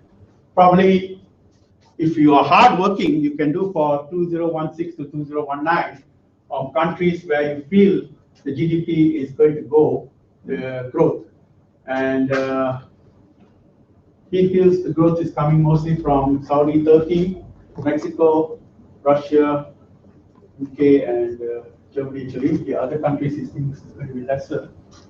So from that, he's analyzing all the macro forces. This is again environmental scanning before he decides which of the countries to select for entry for Uniqlo. Further analysis, okay, he's just put the title Uniqlo for analysis. He has done more analysis of which are the countries in, he titled it as policy environmental risk. He looked at country risk, okay. Maybe some people say China is possibly a risk because Chinese people are becoming very democratic minded or capitalist minded. Is that a risk for the government? It's possible, I don't know. I mean, it's possible. Some say no, that's not a risk, it's good. So you do analysis for countries. I mean, some say that Vietnam is a country that's going to be exploding in business. Some say Indonesia is almost gone, no more future because they are not part of any trade agreements, and there are other factors that are working against Indonesia. It really doesn't matter. You just analyze the risk for me as long as you analyze it and you say, based on this, I chose India, I chose Cambodia, I chose Timor-Leste. It's okay. As long as you show that there's some basis for you to choose a country. That's how you did your auditing. That's how you did your selection process. So you can see he has done it from worldwide textile expansion market, 1.3 billion. He has gone for GDP. He has gone for growth of the income level per capita. Okay, he has gone through political risk of countries. He has gone his own formula. He has got to own formula. He has started from, as I said, first he has gone from the textile market. How is it growing? Is it a growing market or is it a shrinking market? Is the smartphone market expanding or not expanding? How many people can still buy more than 2, 3 phones, 4 phones? Are they going to expand? We don't know. And then he looked at GNP, gross national product, which countries are growing fast. He looked at income level. He looked now at political risk. Then he decided to choose. Now, this is called Hofstede's theory. Get Hofstede. You would have studied this in your bachelor degrees or your diploma degree. Okay? It is a theory to study people's culture in every country. Okay? You look at people's culture and you grade them on 5 criteria. For example, how much distance do people have with your bosses? The Japanese people, for example, according to Hofstede's theory, okay, Hofstede's theory, the Japanese people would like to keep a long distance between your boss. Your boss comes that way, you're going this way, you will avoid him. You have that much of respect for him. The American boss, you can go up and say, hi boss, how are you today? Can we have a drink together? You can tell that, that's not a problem. It's not an insult. But for a Japanese boss, he would like to keep that much of distance. That's one of the cultural differences you see, okay? Another difference, there are 5 differences that he will go through Hofstede's theory. Cultural, like responsibility. The Japanese will never say I. He will go on consensus. The American will say I, my suggestion, my thinking. You've got to understand the culture of people in Japan, in Cambodia, in Timor-Leste, in Mexico, in India, in China. Okay, especially when you read this case later on this one, on guest house in Nanjing, you'll find there's this cultural thing called Guangzi, relationship with Chinese people. The face saving is most important. I should not insult you, I should respect you.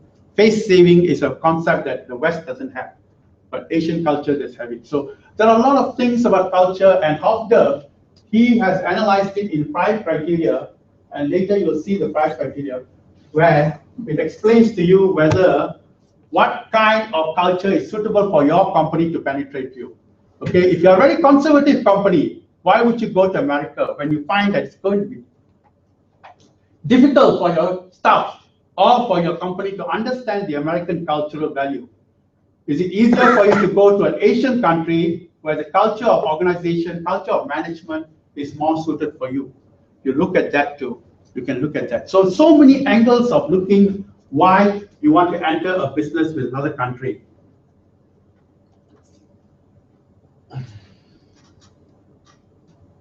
Okay, one of the criteria for Hofstede is also long-term orientation. Okay, Asian countries, they like to see long-term planning compared to other countries. I mean, these are just some of the points of Hofstede's theory.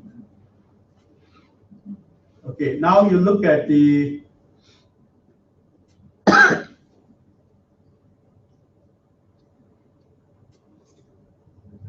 when you move your company to whichever market that you want, like Uniqlo, for example, if they want to move to Cambodia, one of the most important things is their sourcing. They can source their materials from Cambodia itself because Cambodia has got a very well established garment industry.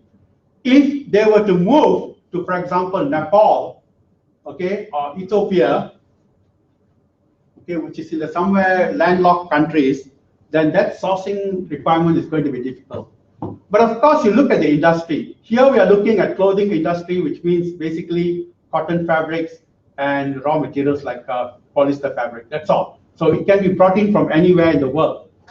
But there are some things which are got to be air freighted. For example, if you're in the perfume industry, you need to be air freighted because perfume is on floral flowers and it takes time. So you look at the product, the firm resources, okay, where you can get all these resources, and also look at the labor cost, where is it cheaper? You look at even costing. Is Cambodia a cheap place to put your resources?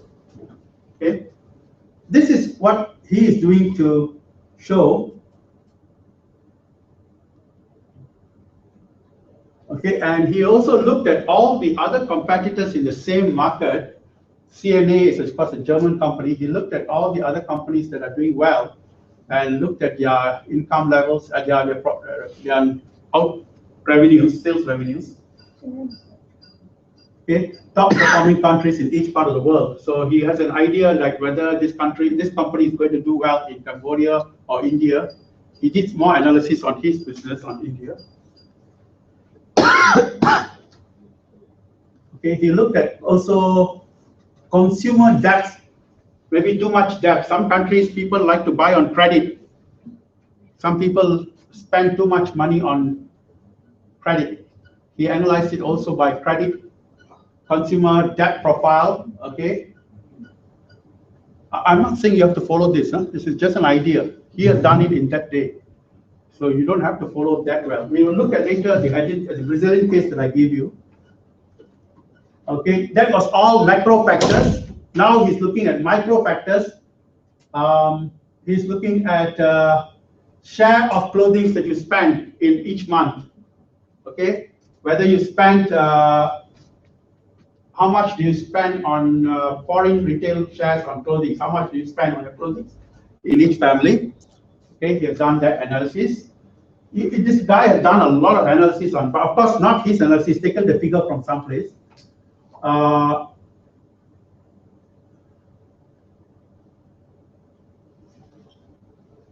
He has even gone for potential expansions. He has done this analysis, and he has gone for many other. Let's see what others he has done.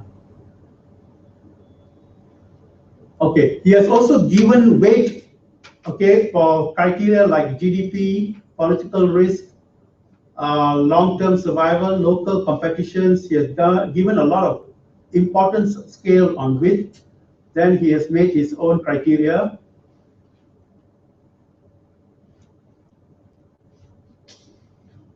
Then he has done environmental risk. Okay. Okay, he has studied now the Indian market customers, Indian customer market.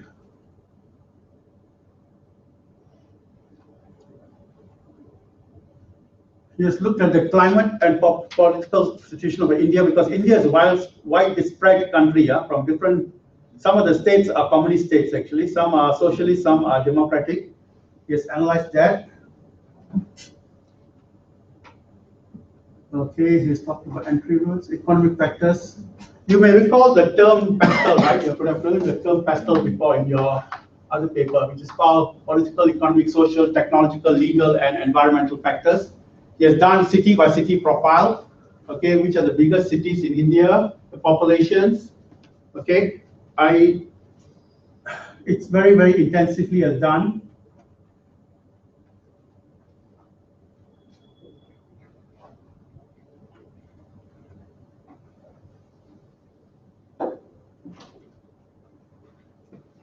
Okay, then he has done his analysis towards the key success factors for the industry. How do you think the retail industry is going to be successful? He has done that analysis.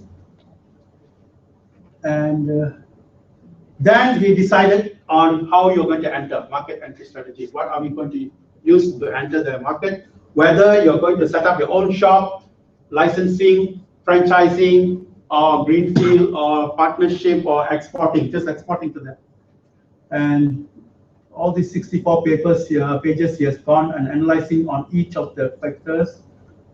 If I may just scroll down, he will finally analyze it this way. Very hard work he has done.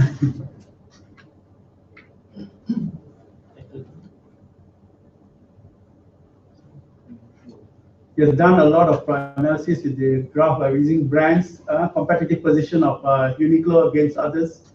As you say, H&M is in a different place, Uniqlo is in a different place, Gap is in a different place. Okay. This is assignment only. It's assignment only. I'll show it to you who's the assignment. I can give it to you, no problem. I'll pass it to you. I'll pass it to you. It took me time to find out this. But what I'm trying to say is, the more time you have for your work to analyze, it's amazing. He has done all that customer.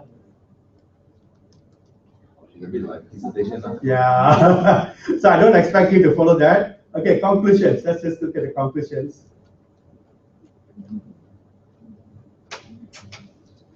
That is another conclusion from appendix here.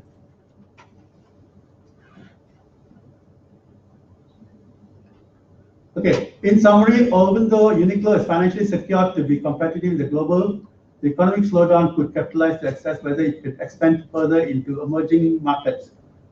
A foreign market entry is determined. India is having considered Uniqlo's position and feasibility for expansion. Number of foreign market entry strategies were shared. Uniqlo, based on this marketing mix, the marketing mix could be Uniqlo. Okay, anyway, he has made some conclusions. Okay, and look at it. So you want to know who the guy is? I can of course show you the.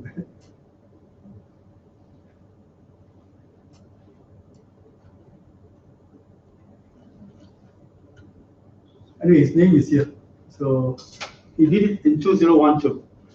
Okay, that is the most sharpest analysis.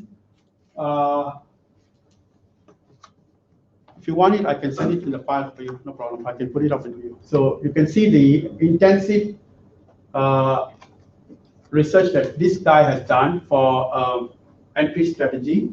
You saw one guy did another analysis, more of pictures and display on China just now. So you got an idea of how he did it for China, how he did it for India. Okay, and what I'm going to give you here on your photostat is the one that is for Brazil. So just let me start reading it before we.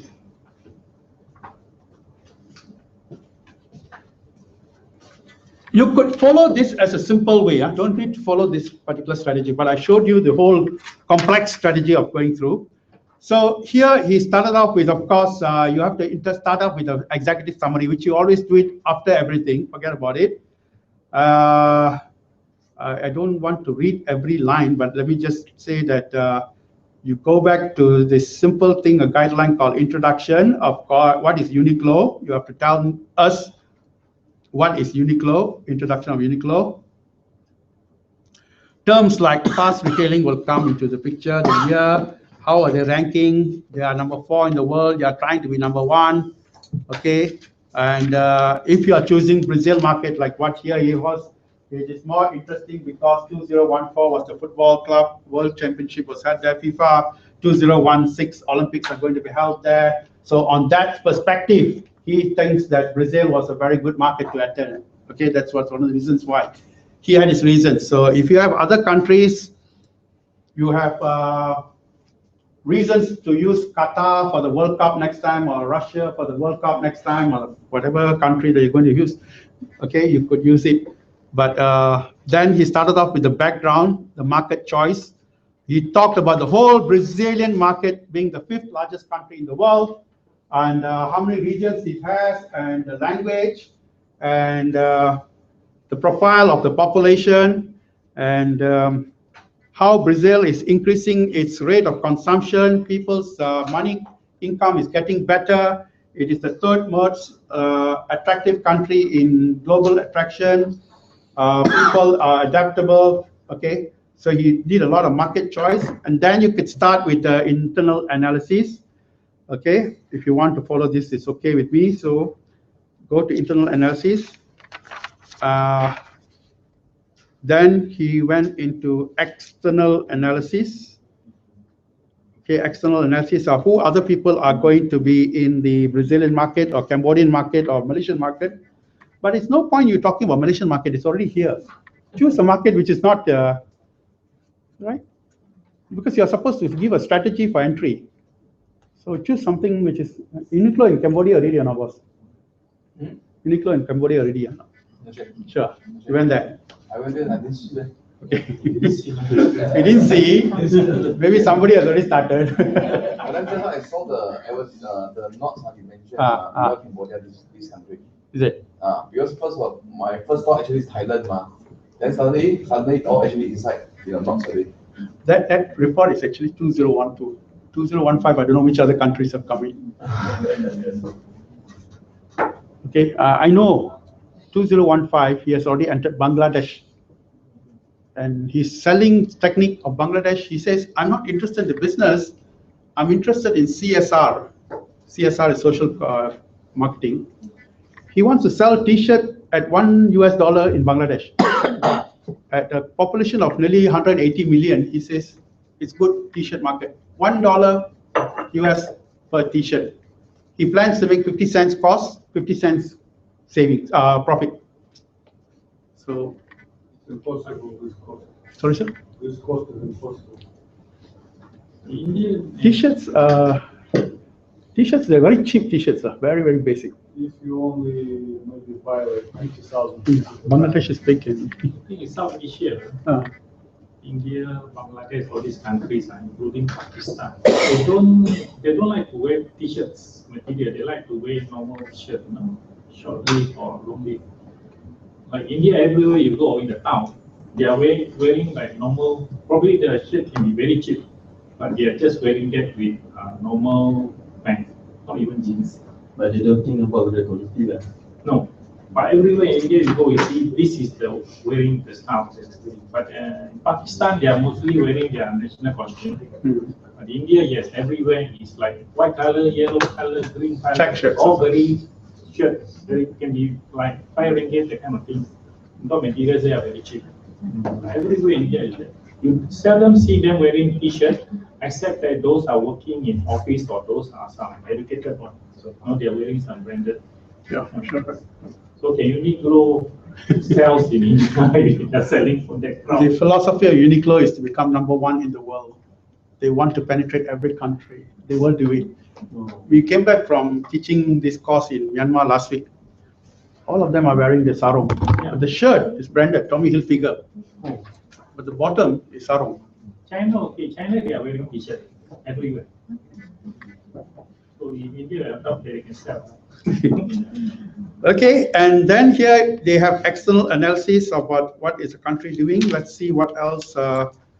People analysis. You have to go, when I say people analysis, you go like the millennial. Okay, don't do so simple like the people are young and all that. You do a little bit of age and income and consumption and millennial and upper middle income and like what you saw just now for China, what you saw, or even like what you saw here, and the culture, even the type of culture. Do people like? But culture is changing. Like everybody likes to like. Whoever thought smartphone will sell to any country? Everybody likes a smartphone now. Okay, and the marketing approach and value creation for certain markets. You want to create value, you can put it that Uniqlo. Like just now I was telling you, Uniqlo went into Bangladesh solely because the value creation they wanted to go is on social corporate responsibility. They know the population is poor. They want to sell $1 US t-shirt. That's it. That was how they want to start. Of course, it's not going to be $1 t-shirt for the rest of your life. They will start that. People will go good for the brand, then slowly bring in the others as the country improves. Okay. The problem with Bangladesh is it's still very textile oriented. They don't have any other industry, and they don't want to go for other industry. So income level is still very low. And the rich are too rich, the poor is too poor. So that's a problem. Okay. Market outreach, predict Uniqlo will get #1 in the world, okay? And brand equity, of course, you're going to talk about brand. If you feel you want to talk about strategic alliances, you can tell that in this country, they should work with, who's our #1 retailer now? Mydin, for example, because Mydin has got some link up with government for retailing out. Okay, if you feel that they should work with somebody in, like for example, Uniqlo and Bangladesh, the $1 t-shirt, they are working with a bank called Grameen Bank because of payment. So that's called strategic partnership. You got to think of ways. You got to think of ways. Okay, and finally, recommendations and conclusions, references, and all that. So this is a simple one done for Brazil. There were others in the website. If you go and search, you probably get Argentina, maybe. But I'm not telling you that you should follow. This is the simplest. That India was the most sophisticated. No, I don't think it's 4,005 enough words there. And I don't think you've got the time to analyze the market in such detail and culturally, but at least you know what is the best one. And in between you have the Chinese one, which is more practical because they analyze, but don't give the answer in that bullet form. You need to put nice sentences. After you can sell the proposal. Okay? After you can sell the proposal. But don't think they are not working. They are working with every country already. So it's not, as I told you, maybe by 2015, they are already working in every country. So how about Libya? But before that, Libya was very fashionable, right? Yes, we have Zara and H&M, but we still work. Not yet. No, any brand before the war, civil war, any brands were there from Europe or from America? Zara, yes, we have Zara. You had Zara, right? Yeah. Tripoli. Yeah. Of course. Jordan is a good market. Yeah, currency also big. So they had Zara in Tripoli. Yeah, yeah. Is it still there or it's closed down? Not closed. Okay. It's amazing. Tripoli is Zara. Because they are Spanish brand, I think they are quite close to Also Italian brand. Yeah, Italian brands. See, one of the first country when Afghanistan opened, one of the brand wanted to immediately put a new fashion shop. It's the Italian brand, Benetton. You know Benetton, huh? Colors by Benetton. But it didn't open finally. But the image was there. I want to be the first in the third world country, Afghanistan, after war, after the war, before the country even have a proper road and after the bombing, Benetton said we will be there to put our shop, enter the market first. But finally they didn't enter. This was more of a stunt to say that we will be there. So publicity. 4,500 words, some references. I think you can do it. It's not a problem. Okay, but do bring in some things like collaborative arrangement works, sustainability, strategic alliances. You bring in this kind of words also. You will see these words. In the case of India, he even did it with the theory of Gerd Hasselt's personality theory. That means he wants to understand the nature of people. Okay, he wanted to see how are you going to position the problem, the product, if you don't understand the type of people in each country. Okay, so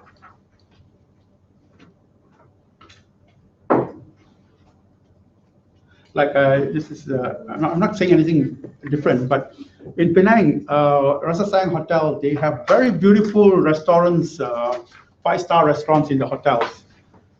But surprisingly, when these Arab tourists come, they were attracting all the Arab tourists. They all came, Arab tourists. All the Arab tourists will never go to the restaurant. They ask for room service. That means from outside, pizza from outside, KFC from outside, McDonald's from outside. Restaurants are all empty because it's their nature, because they come with their family, they want to eat together, sit together in your room and have a pic. They take the best suites, but the nature is the restaurant at the bottom is empty. But the delivery service is doing very well from KFC, from Pizza Hut, from McDonald's. The big packets goes to the room. So it's the nature of the business, and I'm just telling sometimes things feel because they like bread.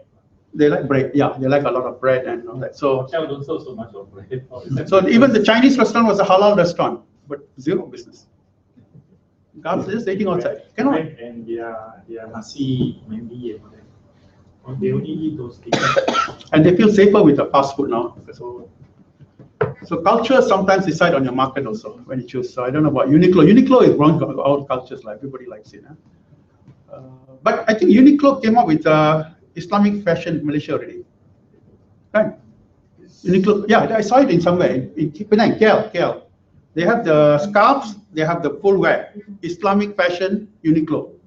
So they're already modifying to the market. I've seen scarves by Uniqlo for Islamic market and hijab. So they already they targeted some British Islamic designer to penetrate for the Islamic market. I'm just sharing with you how culturally they're conscious. Okay, so if they go to maybe not your country, Africa, they have to be very colorful in their colors, bold colors, printed colors. Okay, so interesting case. I can always accept you to do a draft and send to me for checking. I have no objection. Only 10 students of you, so feel free after you write. I think it's the end of the month, right? January, is it? We got plenty of time. If you want the slides to be posted, I'll send to Megan, or I'll upload it myself. If I know how to do it, I'll do it. I know how to do it, I think. I'll upload it. You see this one, Uniqlo 1, Uniqlo 2, and this Uniqlo 3 is enough for you to do it. Okay, only think of the country you want to choose. You will get your 50 marks. Not 50 full, maybe 40 over. Over there? My email address. You want my email address? I'll give it to you now. You have not given, nothing. Okay, no, I'll give it to you. Don't worry, I'll give it my own. I'll give you my phone number. Oh, no problem. Okay. What else? So 50% is almost completed. Any worries? Just tell me. I'll give you my phone number. If you're worried about it, just call. Students from Myanmar also call, and especially last day they'll call. Especially last day. So I have a problem. Okay, what's the problem? Listen, there are two kinds of marking, and I follow the second one. The first time of marking is I look at the assignment, I find faults with the assignment. How to fail you? Oh, you didn't answer this, minus 2 marks. You didn't answer this, you didn't give example, you didn't elaborate, you didn't have critical evaluation, minus. So 50 minus 28, and then you get 12 marks. That is the worst kind of marking, but that is the marking some universities use. I take it as 0, how to add marks. That means here you discuss something, 2 marks. Here you made one example, 3 marks. How to pass you is what I follow. So you are safe in that way. Of course, don't write out of topic like some people, not here. You can pass. I'm sure you can pass. Looking at the slides, the 2 slides that I'm giving you, looking at this, no reason for you to fail at this level. So I'm giving you confidence, do it. And easily you can cover at least 40% of the marks covered of the 50%. Okay? Amigo, any problem? Find a country. Find a country. That is your hardest problem. Find an interesting country where you have tons of information. Don't choose Timor-Leste and then you scratch. Oh boy, what am I going to write about this? Cannot even find it on the internet. Okay, don't choose it. Make your job easier. But at the same time, don't do countries which are already done. Maybe Libya is a good example, man. Yeah, really. You know the population well, you know the culture well. That's a good idea. Turkey, they like to wear t-shirt. Turkey. Kana, anything okay? Sure. Okay. What's the time? We'll take a break at 1, come back at 2. Probably I'll go through a little bit on the final exam also, but I want to cover something on some of the slides on culture and other things. But at least today we finished one part of it.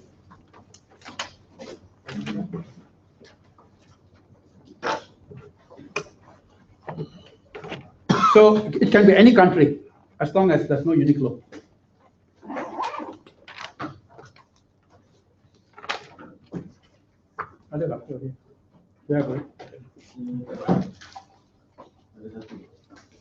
I'm also short.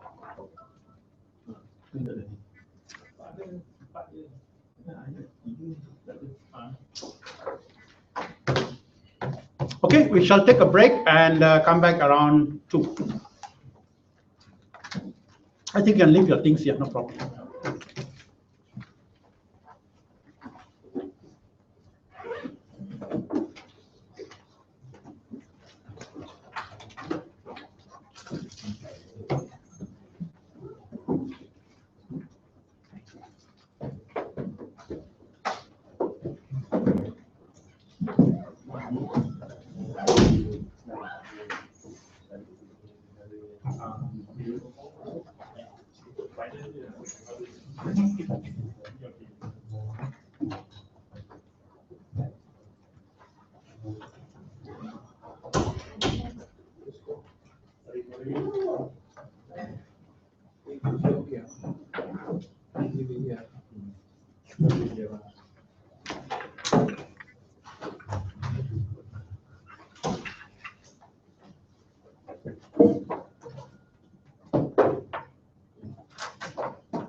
When I came back from Australia? I came back last month. I'm going back again next week. On and off, almost every month. And then I only go back again in March. How is the chances for consultancy work there? Okay, if no, I'm just thinking whether to also expand, but that is difficult to expand because being a Malaysian, I don't know. They are slightly advanced than us. I think if you want to expand, you should go to more towards Northern Territory. Perth, okay, yeah. No, the Perth, I think around Darwin is much better. But I'm trying my best to get a partner in north of Australia, because in the region of the north, they are not as advanced as Sydney, Melbourne, or Perth. So it's quite okay. Once I get one, I'm getting one. Then I look for. Yeah, no, sharing the information. But your area is what? What's your? I'm on coming turnaround. But now I've started doing for the government. Previously on PLCs. And then put on that, and after that the ministry called me. Now the Prime Minister's office will start calling me. There are some projects here in Malaysia. But it's growing. No, you see, you are doing for some textile company, right? Was in textile company. Well, there was Prabakaran. Then I do for them. They already have the factory. Start selling already. But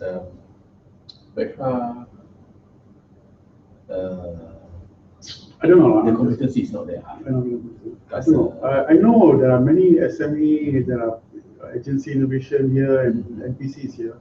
All of them have good productivity tools, good organization tools, others no. But some of them cannot market. That is the main problem in Malaysia. You have a lot of products in Malaysia, high quality also some of them, even the package is cheap, but they don't sell. And one thing I realized the government is doing is that they try to assist them to produce. There's nobody to market. So that's why I was looking at how to link up with this, also to go to Matre and talk to them. Matre is only interested in exporting. Matre is only interested in 50 million turnover. I see them, you want to put your product, you have to show 50 million turnover, and then they are interested in big telecom, Tenaga and all these people to export their product, whatever they have. But the small fella, it's not being. I talked to USM, in a center of innovation, they have 1,100 patents granted, everything granted. Only 7 products is selling. So 1,000 over products is wasted. You see, this example, you know University of Kelantan? University of Kelantan. It's an entrepreneur university. They have UMK holding. The function is to assist to resolve all the other issues of marketing, all these things. They're producing entrepreneurs. You know what they call me now? How to market. I said, oh my God, and you set up a entrepreneur university, still the same thing. They can't market, it doesn't know. So I have to change the company, how to turn around their company, the holding company of UMK, how to make it international. Pharma, I started already. They called me, I went and guide them. They give me all the old topic. The topic they gave me for 3 days. In Bahasa Malaysia, of course. Pemasaran terkini. And they expect me to guide them on the 4P, 6Ps. And I went there totally different. I do forensic. Tapi itu terlalu sophisticated untuk marketing. Pharma. No, they're supposed to sell domestic and international. You know what they do? They sell the Pasar I know Pasar Malam. That's what they did. And then the most they go international is selling to the agent in Singapore. So when I start guiding them how to doing marketing, where I do forensic perdagangan first, then what type of business model that you have, step by step. Then they say, oh, we never learn like this. Then they say, Doc, can you help us to totally refresh the coming next year? See, that means they are still backward, you know. Still backward a lot. Just ask you, boss. I'm just frankly asking you. They give you how much for just for knowledge sake? For they give you a grant or they give you consultancy fee? Oh, I have a consultancy fee, a contract. If like for you need Kelantan entrepreneur, how much do you give roughly? I just want to know. I'm not checking on you. I charge 5,000 per day minimum. Per day. Minimum. Blah blah blah. But the bank, I charge 10K per day. Of course, this is masalah semua. No. Those only. I make some totally English. Not all in English. All in English. How you got yourself registered as a trainer? No, previously they call me as a university lecturer. But once I touch, normally when I touch, they will be my client. So far, even UOB Bank, they went to university, I presented, suddenly they become my personal client. And that's have Evo Matre, Pharma, Fekra, Kementerian, MOE, Kementerian Pemajuan Bandar. They become my personal. Because when they discuss with few lecturers, in UM even, They start, Dr. Zul, I want you as a window. They start talking to me. And then when I leave the board of that committee, they say we close the committee, we don't need. Then they still call me, Doc, Matrik doesn't want to speak to us, he wants to speak to you. So I see on the board again, they come back again. So now they say, Doc. So Okay, I'm just asking, not to disturb your business. No, it's kalau collaborative lah, kalau ada peluang, like international marketing, because that's my Oh, forte. yes. We go on a consulting, you pay me a small amount or whatever amount. I will do the program. Kalau ada bahasa, you can do the bahasa because you're very fasih dengan bahasa. You do the. Kalau ada English, I can do the English part. I show the relevant videos. The farmer and Matrik, yeah, we can. Because they have plenty, which I don't have time even. No. So we share now, even if those you don't have also, we share. I have registered the company already to collect the, it's a Malaysian name lah, because I realized last time my name was more for international. But I noticed there's a lot of potential. When I talk to people who have intellectual property, minister also telling, what intellectual gave you a grant for 50,000, they came back with branding Dodo. Oh. And they are expecting us to sell these Dodo to overseas. Mana boleh? They say this is laughing at us lah. Because not me, I mean, I expect you to come with me even on the turnaround of companies, because turnaround companies that government had, asking me, even Prime Minister somebody asked me, is involved marketing? And I'm quite tight by myself. No. I have my friends lecturers, so I asked to see, but it doesn't come to my level that I know. They are very young, 40. No, they are just still very young. They have no experience. They can't even explain what you explain. So this one you have to read and take it back. But no, if you are not up to date. They can't. And the ministry are very up to date. So if sometimes we need still, for example, a few things here I can see you explain is something that the government even doesn't know. That is what they want. Because last time I was called up by SME. SME said interested to come. We need you for turning what they call it, exporting for some Islamic miso soup lah for Japan. Asked me to write a project. Oh my God, suddenly disappeared because knowing maybe I was not well versed with the government department, how the private government department, semi-government they have their own style. You must know who to take care and all that. I don't know. I do take care of. So this is something your forte, your strong point. A lot. I thought, because I don't have the time in KL to go and entertain them. Because the entertainment macam ni, no. If I know this project is 150K for 1.5 months or 2 months, I put aside a little bit. You have to take care of him. So I went to see them. But they take you yesterday for the awarding manager. Oh, no, you are very good. That's why we work with you. Let's go for lunch. I said, jangan you took one guy. Hey, why not? Why? Very lama. I nak cari jam tu. Oh, come, I tolong I carikan you. He goes with me because I say I want to buy new watch. I bawa rado 2005. You punya rado tu malu kawan I. Jangan, ambil satu tu. Then it's okay, they go. I have to buy one for them also. I want to buy for them. I have to buy one also. Then you realize, belly shoes. Kita beli Ferragamo, one bag for me. Actually, I have to buy one for me. So 3,000 gone. That's why I have to budget 150K or 150,000 job for 1 month, 2 months.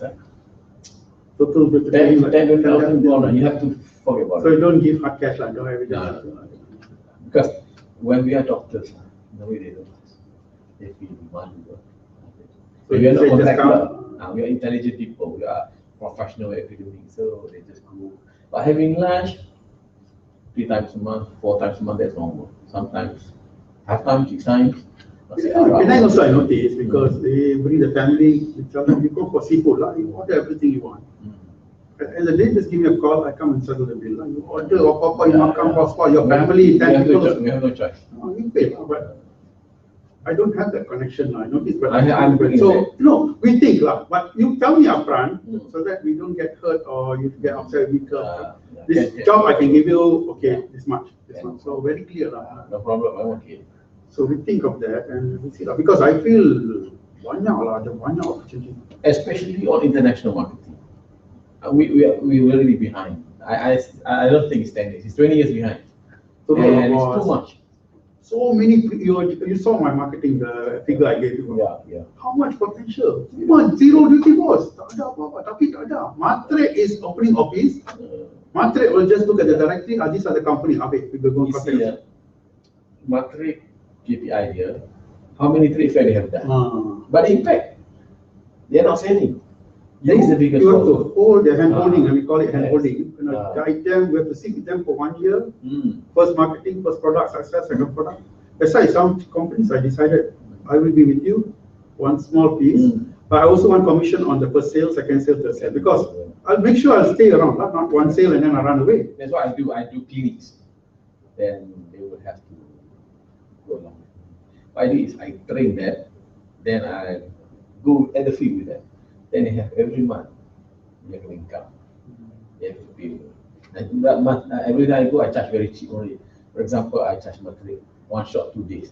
I charge 10K. But 4 times a month, I will go there. Do you have to register yourself much as a register? No. I have come to Hello, MPC, they're going to register. I have come to level I don't need to register already. They got most of the same fee. No, it's okay. No, we go. I'm a non-moving, so I have to go under you. So you do it. I register, but only once they want to pay. Doc, where's your company? MOF, doc. I say, okay, yeah. I have one MOF, one non-MOF. The MOF one, monthly I pay tax every year. The non-MOF, I open and I close every year, so I don't pay anything. So MOF-nya kena bayar tax sejelas tu sejelas. MOF. So you have to pay tax. So I have to pay tax. I make sure those payments come into that next MOF will go to MOF. And then I have to pay tax. The one I don't have to pay tax, I open and close the company every year. Same name, different number, because I don't want to pay all this. Must be smart enough. 5 years, I have 5 companies, same name, different numbers. When they pay, they don't care about the numbers of the company, there's the name of the company. So once at the end of the year, you close the company, the name float again. Next one, register again. You get the company again. But the number will be different. It's okay, the number, they don't care. I realize that. I realize strategy. Tapi I don't mind if you get, let's say, 5,000. I don't mind you pay me 2, you take 3 for project. Okay, so you also win, I also win. Yeah. And certain things you want me to be translated to Bahasa, I have my office staff who can translate to Bahasa all the PowerPoint. Mana lah, you say the crowd is like Pelda macam Mardi, okay, you have to talk in Bahasa, no choice. Macam dari inovasi, one KL Club account, they said, and the lady asked, I want the talk to be in Bahasa. I said, okay, I can arrange, no problem. I can arrange Malay guys who couldn't talk. Bukan salah. Kalau marketing normally they go in English. But it's sort of surprise lah, because they say, yeah, all small industry lah, macam buat macam kerupuk. That one you have to in Bahasa Malaysia. I do the same thing. I've trained more than 400 this year. All in Bahasa Malaysia. You can't. So you think about you make money, I make money. Yeah. You can take even 60-40, I don't care, as long as, because you have to get the project and you have to do the PR of the getting the dapur and all that in your pocket. So yeah, that's why they always call dog this. Kat Putrajaya, tak datang. Oh, okay. Always okay, never say no. Okay. I'm in lecture now, university. But before I finish, okay. They're okay. He waited, he waited. Waited, and normally if I don't. That's what's anything. Okay, Disconnect the. Okay. So definitely one shoe, one belt. Oh, we put it in the costing. Yeah, that's quite normal. But it's good. Normally they won't give us one. They give us one. Even Chinese, if you go to Japan, they punya whiskey dengan dinner berapa ribu dah. They want the most expensive whiskey brand, $1,000. Just was. Okay, sorry. Okay, shall we go? Come. I still have your cup, but you can. Come, give me one. Tomorrow I come in. Oh, I will come. Okay, I don't have any nothing tomorrow. Okay. Anyway, we finished I think the most important thing is, I know I missed that.